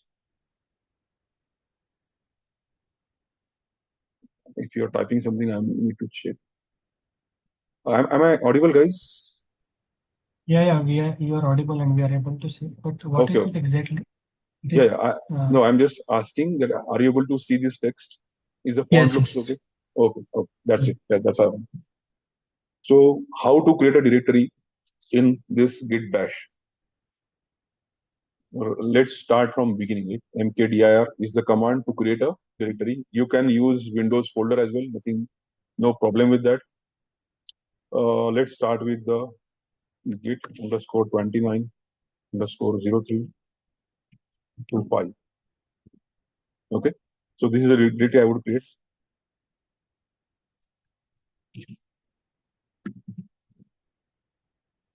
While creating directory, this is specifically for those who have already worked on Git. Please ensure nowhere in your parent path, nowhere in your parent path of this directory there is a any repository. Yes. So this should be purely clean folder. There is nothing in the parent as well, right? So start in a way that this is very much clean folder. Okay. Right from start, we need to look into this. Okay. This is my name. You can put any name you would like to have. Okay. Now, so why we are here? Let's focus on the context. Context is I need to understand persistence, right? Why? Because I don't know anything about Git. I'm here to understand version control, and in the journey of understanding version control, I need to first understand how things are getting stored, right? We have did that journey. We did. There is only one machine in this world. That is what my laptop. ये assumption मुझे करना पड़ेगा. कहीं से तो भी चीजें को start करना पड़ेगा. Yes? From somewhere I have to start. So what is the beginning point? There is no other laptop. I need to imagine there is only one laptop in the world, which is my laptop. Immediately you get out of this layer and you go in this layer. Version control. I know in layman term I am the better version of today myself, but I can't go back in time and fix the thing, right? But I'm in virtual world, so there someone who is tracking the things for me. I am peeling out this layer of onion. Then I'm coming to content tracking layer. Someone someone have power to control, that means someone is tracking that every change. If someone is tracking that, then there is a tracker. So someone is tracking, that means every change is getting stored somewhere. And I need to know how to store a single change in Git. And then this is the point where I would start myself, and then we'll reach to distributed working control. Yes. So persistence, let's start.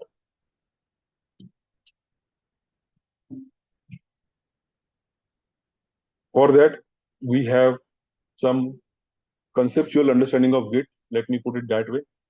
So those who work Git, they know some commands of Git ID already, like Git add, like Git init. These commands they already know. How they know? Maybe they have done before or they have gone through this documentation. So when I enter Git, I see some commands. Okay, Git add, then we have Git commit as well. This is not showing here, but we can see some commands, right? So those who have already worked, they know something about Git. Again, we need to get out of that mindset, right?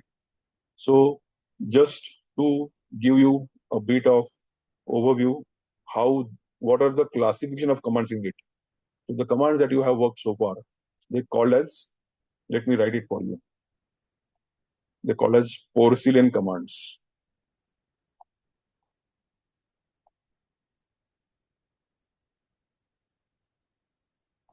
Maybe I porcelain. We can verify the spelling later, but they are called porcelain commands. And the other is plumbing commands. There is a classification in Git that Git has two types of commands.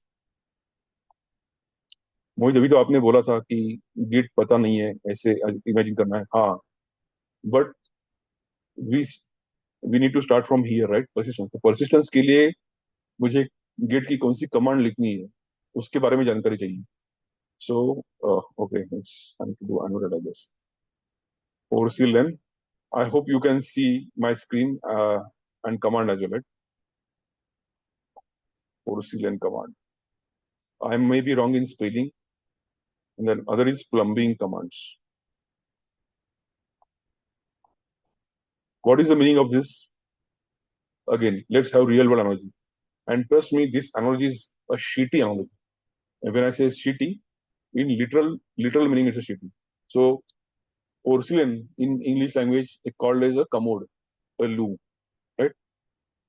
So as a normal user, we use washrooms, yes, and we don't need to understand these things, plumbing, yes. But when let's say flush is not working or there is some choking, to whom we are going to call first?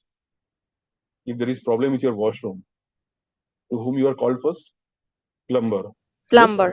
right? So porcelain is a commode, and how that commode is actually connected to your sewage treatment is through plumbing. And we are at here, right? When you do git add, git commit, git pull, git push, they call as a porcelain commands of git or regular commands of git. But you are not here for that, right? Why you are here? You are here at this level to understand. You are curious, right? I don't know anything about Git. I would be very curious to first start from that yellow shell, and for that, Git said then you need to fire not the regular commands, these commands, because you are here on understanding journey. Become an engineer, yes, not a worker. If you have combination of both, you are best. Then because you have a good contrast, you know why you are doing the things and you know how to do it both. Just how to do it. So when you take a salary, right, or any company gives you salary, is on only two factors. One is your skill, yes, and another is your time, right? On these two factors, you trade in the company. It's a trade, right? You give your time and skill to company, and company gives you money. Imagine if you don't have this. As long as company is okay with your time, till that time company will keep you. So what you need to do is you need to not just have skill, right? You because skill would have, let's say, 1,000 people will have skill, right? How I can differentiate that there are super 30 or top 10 or 18 based on their knowledge, their expertise, the way they craft their work.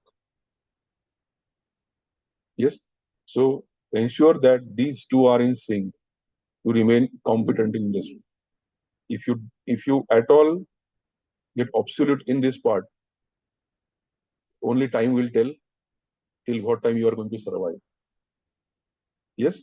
So uh, we are going to use, and I'm going to give you all commands. I will put in the chat box. And those who don't have Git Bash installed, tomorrow, those when the batch started, tomorrow only those who have taken admission, they will receive the invitation. I will sit with them. I'm going to install Git on their system, and they need to do hands-on. What I am doing here, you need to do hands-on. That's it. So let's do hands-on now. Let's see. Oh, I can pause in a bit. Delete, clear all drawings. Yes. Okay. So I'm typing a command. What you need to do is you need to just type that command, nothing else. I'm going to give you. Should I do along with you, No, Mohit Ram? I'm going to ping you. Don't follow because sometimes we do make spelling mistakes. Okay. So just type this command in git bash and let me know the output. Output should be the blank.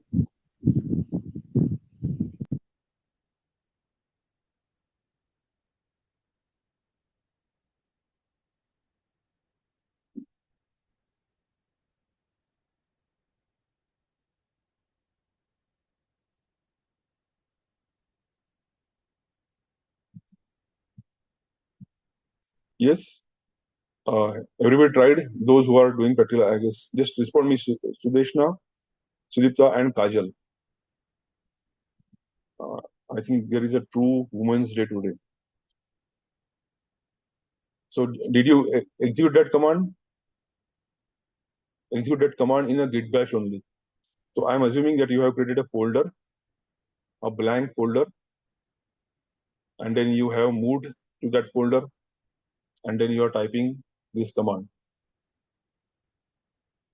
What is the output? Is it a blank screen? I mean, blank, no output for that command. That's what expected. If any one of you haven't received a blank output, then there is an error. So I assume blank. Okay. At least Sagar have also put. Sagar is also doing great. Okay. Now, how we started our programming journey with Hello World, right? In those who are working in Git day in day out, they are storing their YAML files, their Python code, their C++.NET, whatever coding language they are working, whatever industry they are working, they are storing related stuff, right? But as we said that we are not familiar with any version control. We are right from ground up. I am here to understand from beginning, from scratch. Then we should start with hello world, right? And again, for non-technical people, real world analogy is how many of you have prepared a rice for your mother, for your sister, your wife? How many of you or at least know how to prepare a rice or how to cook rice? Yes, no. We have around 12 people here, right? Nobody knows how to cook rice. Yes. Okay. And how would I know that if you would not tell me? Okay. So have interacting with it. This is something for those who are No, not. Mohit, actually, I was actually doing the stuff of creating the folder, but as Git, in my personal system, Git is Mhm. not there. So that's why when I typed the command Git hash object, it is telling me Git is not on command. So I Okay. think I have to install Git. Yeah. No worries. In case if possible for you, you know how to do that. You can go ahead and install. Hmm. Uh, Otherwise, if you wish to join the class tomorrow, from tomorrow, I'm anyway going to uh, take that route anyway. So okay, at least I got a response from Shrikant that everybody has, some of you already prepared rice or cooked rice, right? How you ensure that your rice is properly cooked? How you ensure that?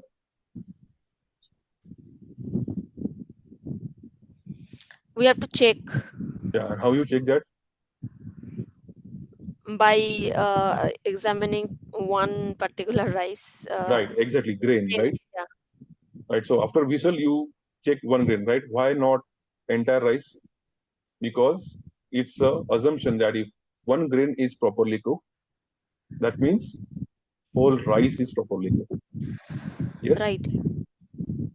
So if I need to do same way, that if Git can store a hello world in his or in its database, then it can store all my files or my maybe CI/CD pipelines, YAML files, or YAML files for Kubernetes, yes, or my documents.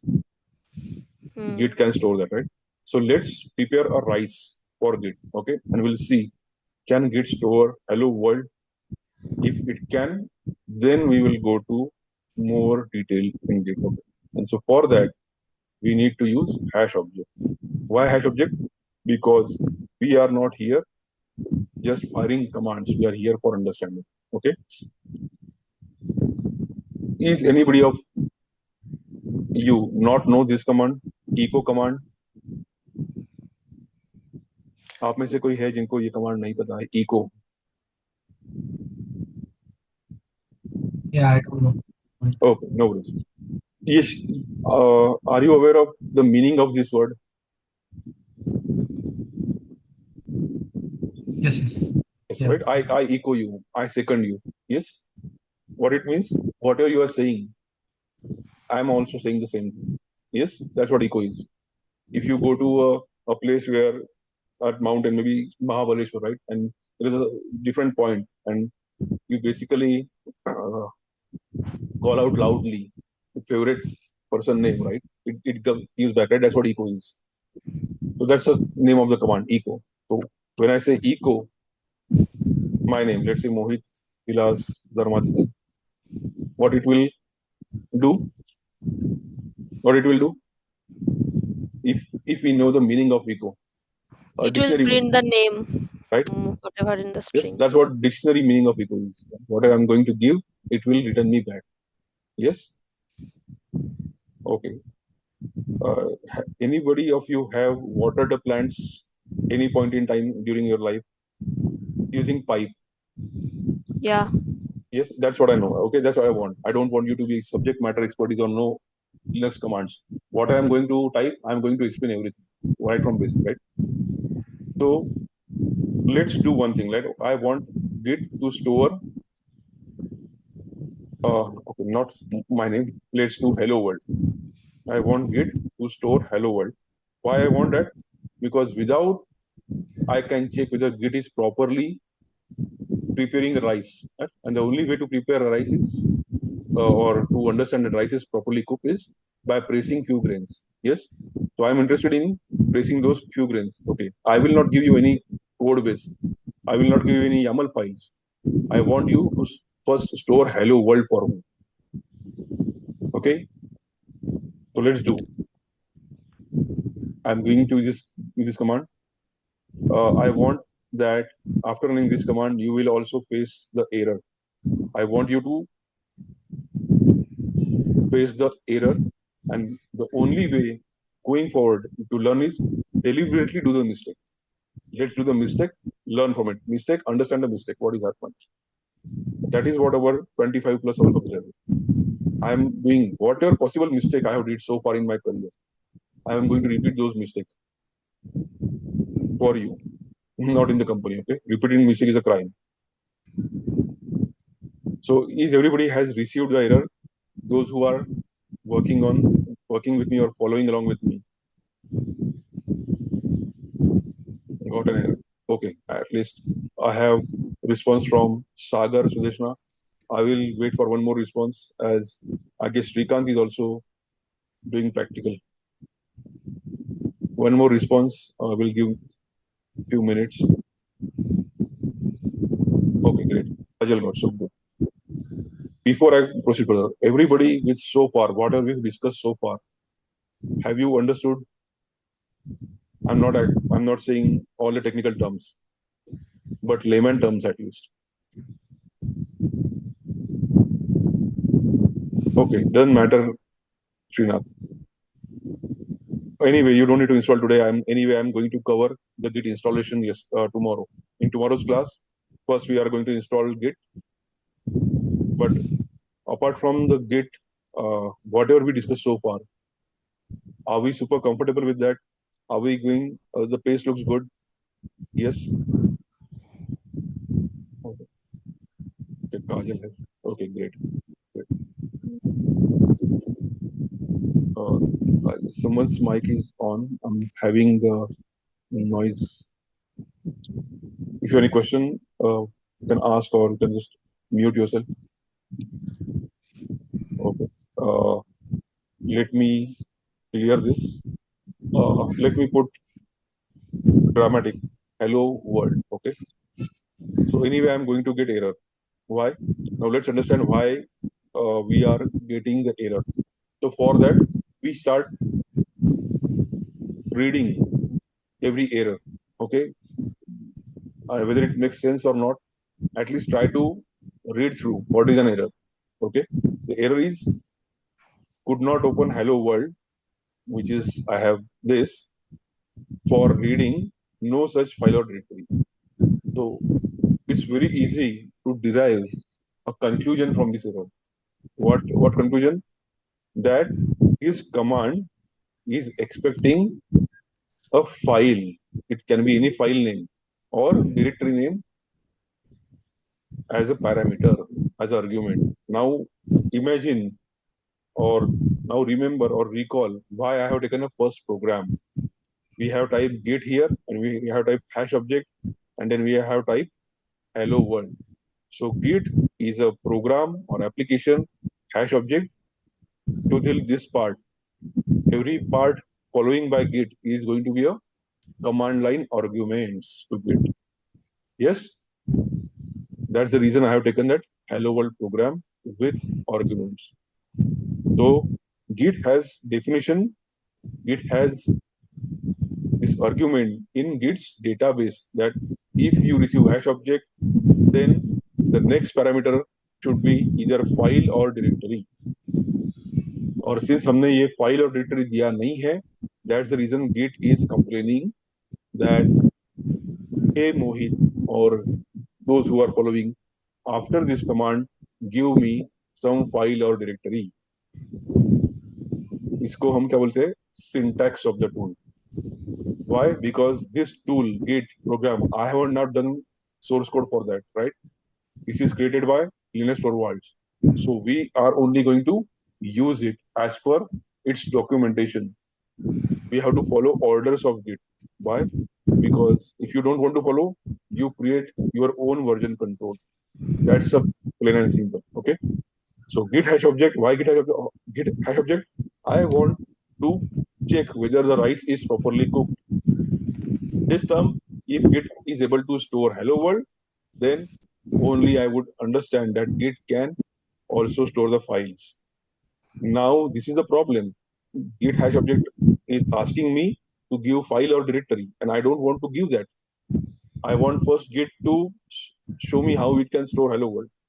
So for that, I need to do the thing that we used to do in our daily routine, right?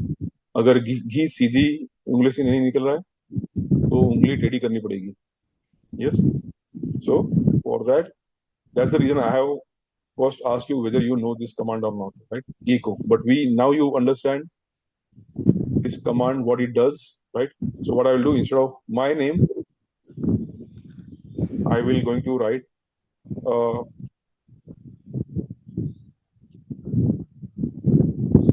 hello world, right? Let's execute this. So whatever I'm giving to echo, it will give me back. Okay. The kind of deeds, good karmas, how good of your good deeds, it will get back to us, right? So echo hello world, and then I ask you, have you ever watered the plant using pipe, right? So such kind of pipe is also present in operating system. So this is a pipe operator. So let's forget about technical. Let's completely in layman's term, right? What is a pipe? Pipe has two ends. Yes, real world as well. There is some background noise. Whose mic is turned on? Okay, now it's gone.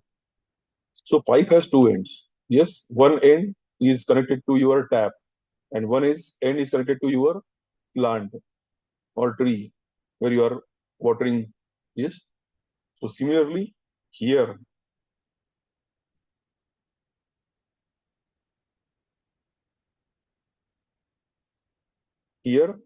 this bar is a pipe. Okay. And this pipe is accepting a tap water from the left side of it. So the output, when I type echo hello world, the output is this. So when I type echo hello world, only this command, output is this. So this output hello world is going to be passed in this pipe and coming out to receive here. That's the plain and simple meaning of this command. Okay. So what it means that there should be something in the right side as well, so that it will receive this output. So any pipe, this is a pipe operator or pipe command would have two parameters. One is from the left side and one is, so this is transmitting end and this is receiving end. Pipe को आप कहीं तो भी direct करोगे, right? If you are water the plants, that's what I expected. If you are water the plants, imagine this is the water. Why is the water? Because when I type echo hello world and press enter, I get hello world output. This hello world output is passed from the one end of the pipe when somebody would receive that. Okay, so let's have that now.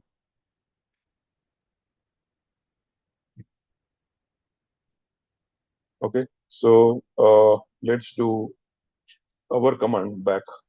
Git, but it's not typing. Oh, sorry, it was slow. Okay, so git hash object. Hello command is from Linux. Shell scripting. This is the git command, right? Why we need to do this?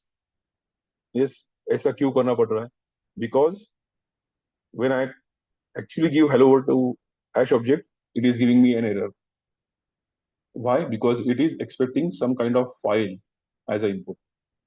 So if those who are non-technical, ignore this part. Those who are assumed to be technical, what is the definition of file? Those who are technical over here. What is the definition of file here? Yes. What is the definition of file? A content where we can put some words or documents or some Yeah, sentences that way. right. I mean, I'm pretty agree with you, but this is non-technical definition. Yes. What is technical definition of file? Stream of bytes. Yes. Stream of bytes. Basically, unstructured raw stream of bytes. So when I say hello world is this is for me, but for computer, this is going to be a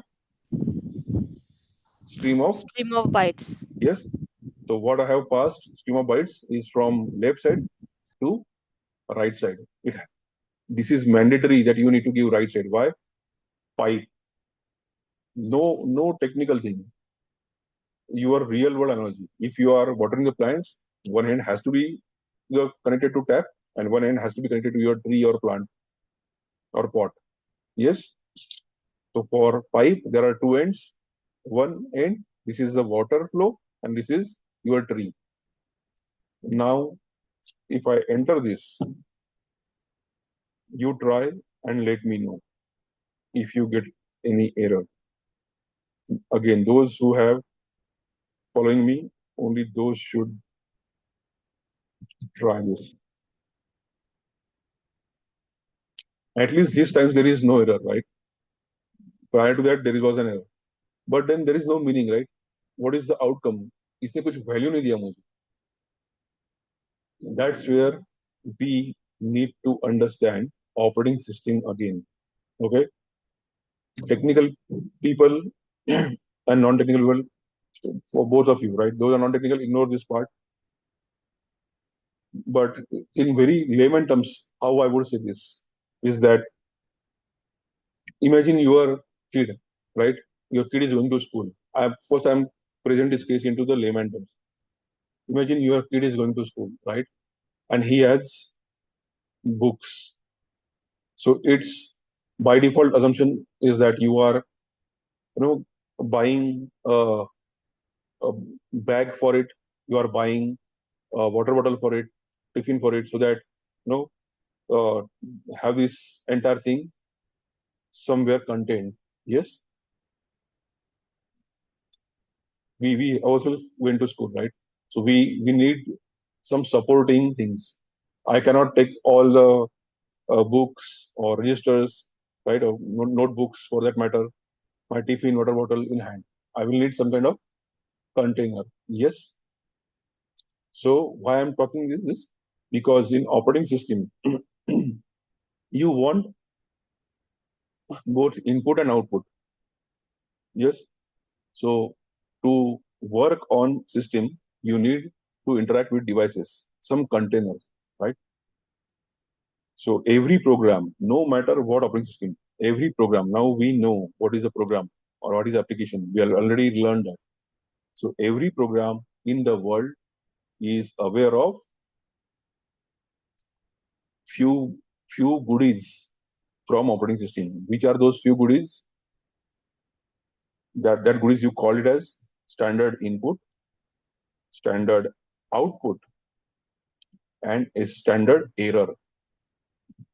These are few goodies is gifted to every running program from operating system. You don't need to worry about it. Like we have variables in main function, we have seen argument variables.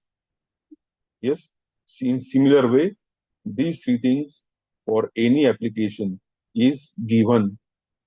Okay, how many of you are not aware of this before? This is you very much. So how many of you are understanding this very first time? Just type two. Those who are understanding this very first time, type two. So everybody knows this before. Okay, Omkar, I know Omkar. Okay, so everybody else is already aware. Okay, and these are nothing but the few goodies or gift from operating system so that you can carry your task properly. And for those who are non-technical, let's have this real world analogy that your kid is going to school. Yes, he or she will not go just by empty hand or not taking the books in hand, right? We need proper container. So why do we need container? Why we are talking about it? What I'm talking about here is that the output of this command is actually is this command. What do you mean? The This is the source of water. Water actually gone here to this command, but this program is didn't tell to terminal or operating system that I want water from this guy. So you need to tell from where I should receive the water. Yes, and how that command can tell? You need to tell that I am going to receive it from standard input. So terminal. So this output is on your terminal. Yes, the echo command we have fired before, output printed on terminal. And in terms of, in a layman terms, those who are from operating system background, terminal is nothing but the combination of monitor and keyboard. That's it. Teletype, TTY, device बोलते हैं हम उसको, TTY 0, those who are from Linux background.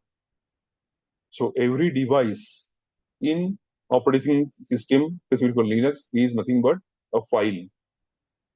So I am telling that I have to take this from standard input from the terminal I need to receive. When I give this complete statement, that's where I get some output. Now this time there is no blank, right? Why? Because in this command executed properly, but since I haven't given the other end of pipe, इसको ऐसा समझो कि pipe तो मैंने नल को लगाया था, but pipe के ऊपर हाथ रखा था, तो पानी बाहर आएगा नहीं. यस, सो पानी कहाँ से लेना है? पाइप के दूसरे एंड से पानी आने वाला है, ये मुझे बताना पड़ेगा गिट को या एटलीस्ट शेल को. Where we are running this command on shell, तो शेल को बताना पड़ेगा कि also pass whatever outcome of this command to a parameter to this guy. That's the reason we have taken git is an application. अगर वो application नहीं लेते थे तो ये क्या चल रहा है वो समझ में बिल्कुल ही नहीं आता था. Yes. Are we with me so far? Yes, totally clear. Totally Yeah, clear? but I'm just curious that why it did not throw any error in the first command, because hash object can accept null values or blank values. That way it did not throw any error. So yeah, so git, we have already tried this command, git hash object, right? Either Yeah, if you don't pass a- anything, it will do nothing. It will just yeah. printf backslash n. That's it, what it does. If you don't Mm, pass anything, right? If you pass it okay. something, then it should be must in the format of file or directory. Mm, And this is, I know that the definition of file is nothing but the raw stream of bytes. And if mm. the definition of file is raw stream of bytes, then I need to tell that the raw stream of bytes you would be receiving from terminal. When I say terminal, terminal can be both standard input and output. Why? Because your monitor is an output device and your keyboard is your input device. Yes? Yes, Mohit. Are, Understand. is everybody clear so far? Omkar?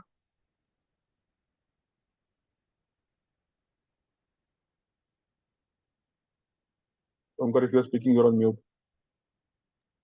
Yeah, partially, yes. Yeah, I don't want you to right now even fully clear. But have Mhm. you understand the analogy of pipe watering the plants? Mhm. Okay, great. So this is what. One thing I must highlight, Mohit, your way of explaining the things in layman terms is awesome. Thank you for Sita for that. So let me give you this command on the chat box to everyone who is typing, and those who are actually doing the practical with me. Uh, Please paste your output in the chat box.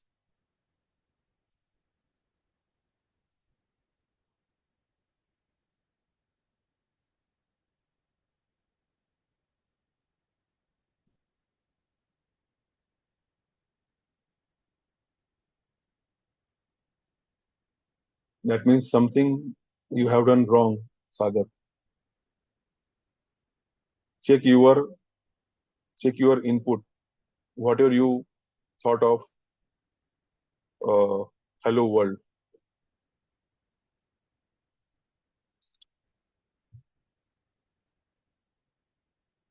it has to be same, exactly same. We will discuss that tomorrow. Or maybe let's we do one thing. Let's have tomorrow session also free. That way we can cover the first part. Exactly, Sagar. Now you have got the same output. What was the change?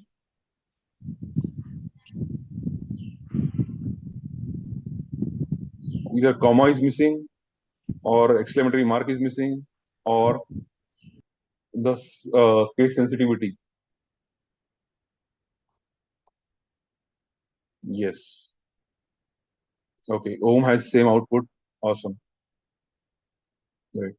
So I just quickly I would explain what is here, and then we'll stop for today as we are already past one. No matter, I would anyway complete this session tomorrow again free, but from next Saturday, only those will receive invite, those who have taken admissions to the class.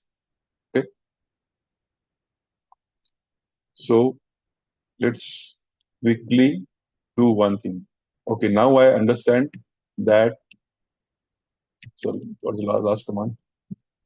Yes, this is. Now I understand that I get some result back for Hello World, but I still not sure that how I can derive from this key and this guy. Yes. So for that, there is one more command, thumbing command in Git. I need to. So I have those who have some knowledge of Linux. There is a command in Linux called cat. Cat means print the file name. So print the content of, not file name, print the content of file. So to keep similarity between command line or Linux scripting, Git come with cat file. What cat file accept? Whatever output of Git hash object has, right? And then you will have one more error. Okay. So we'll stop at this point today. I will create one more link on the topnet for free. Join the session tomorrow as well. From next Saturday, only students of the batch would receive the link. And it's the only reason because we have already passed one and I don't want to switch. Let's have a slow pace of learning. But before you coming tomorrow, please ensure you have laptop ready. You will install Git and then we will proceed. Yes, any questions?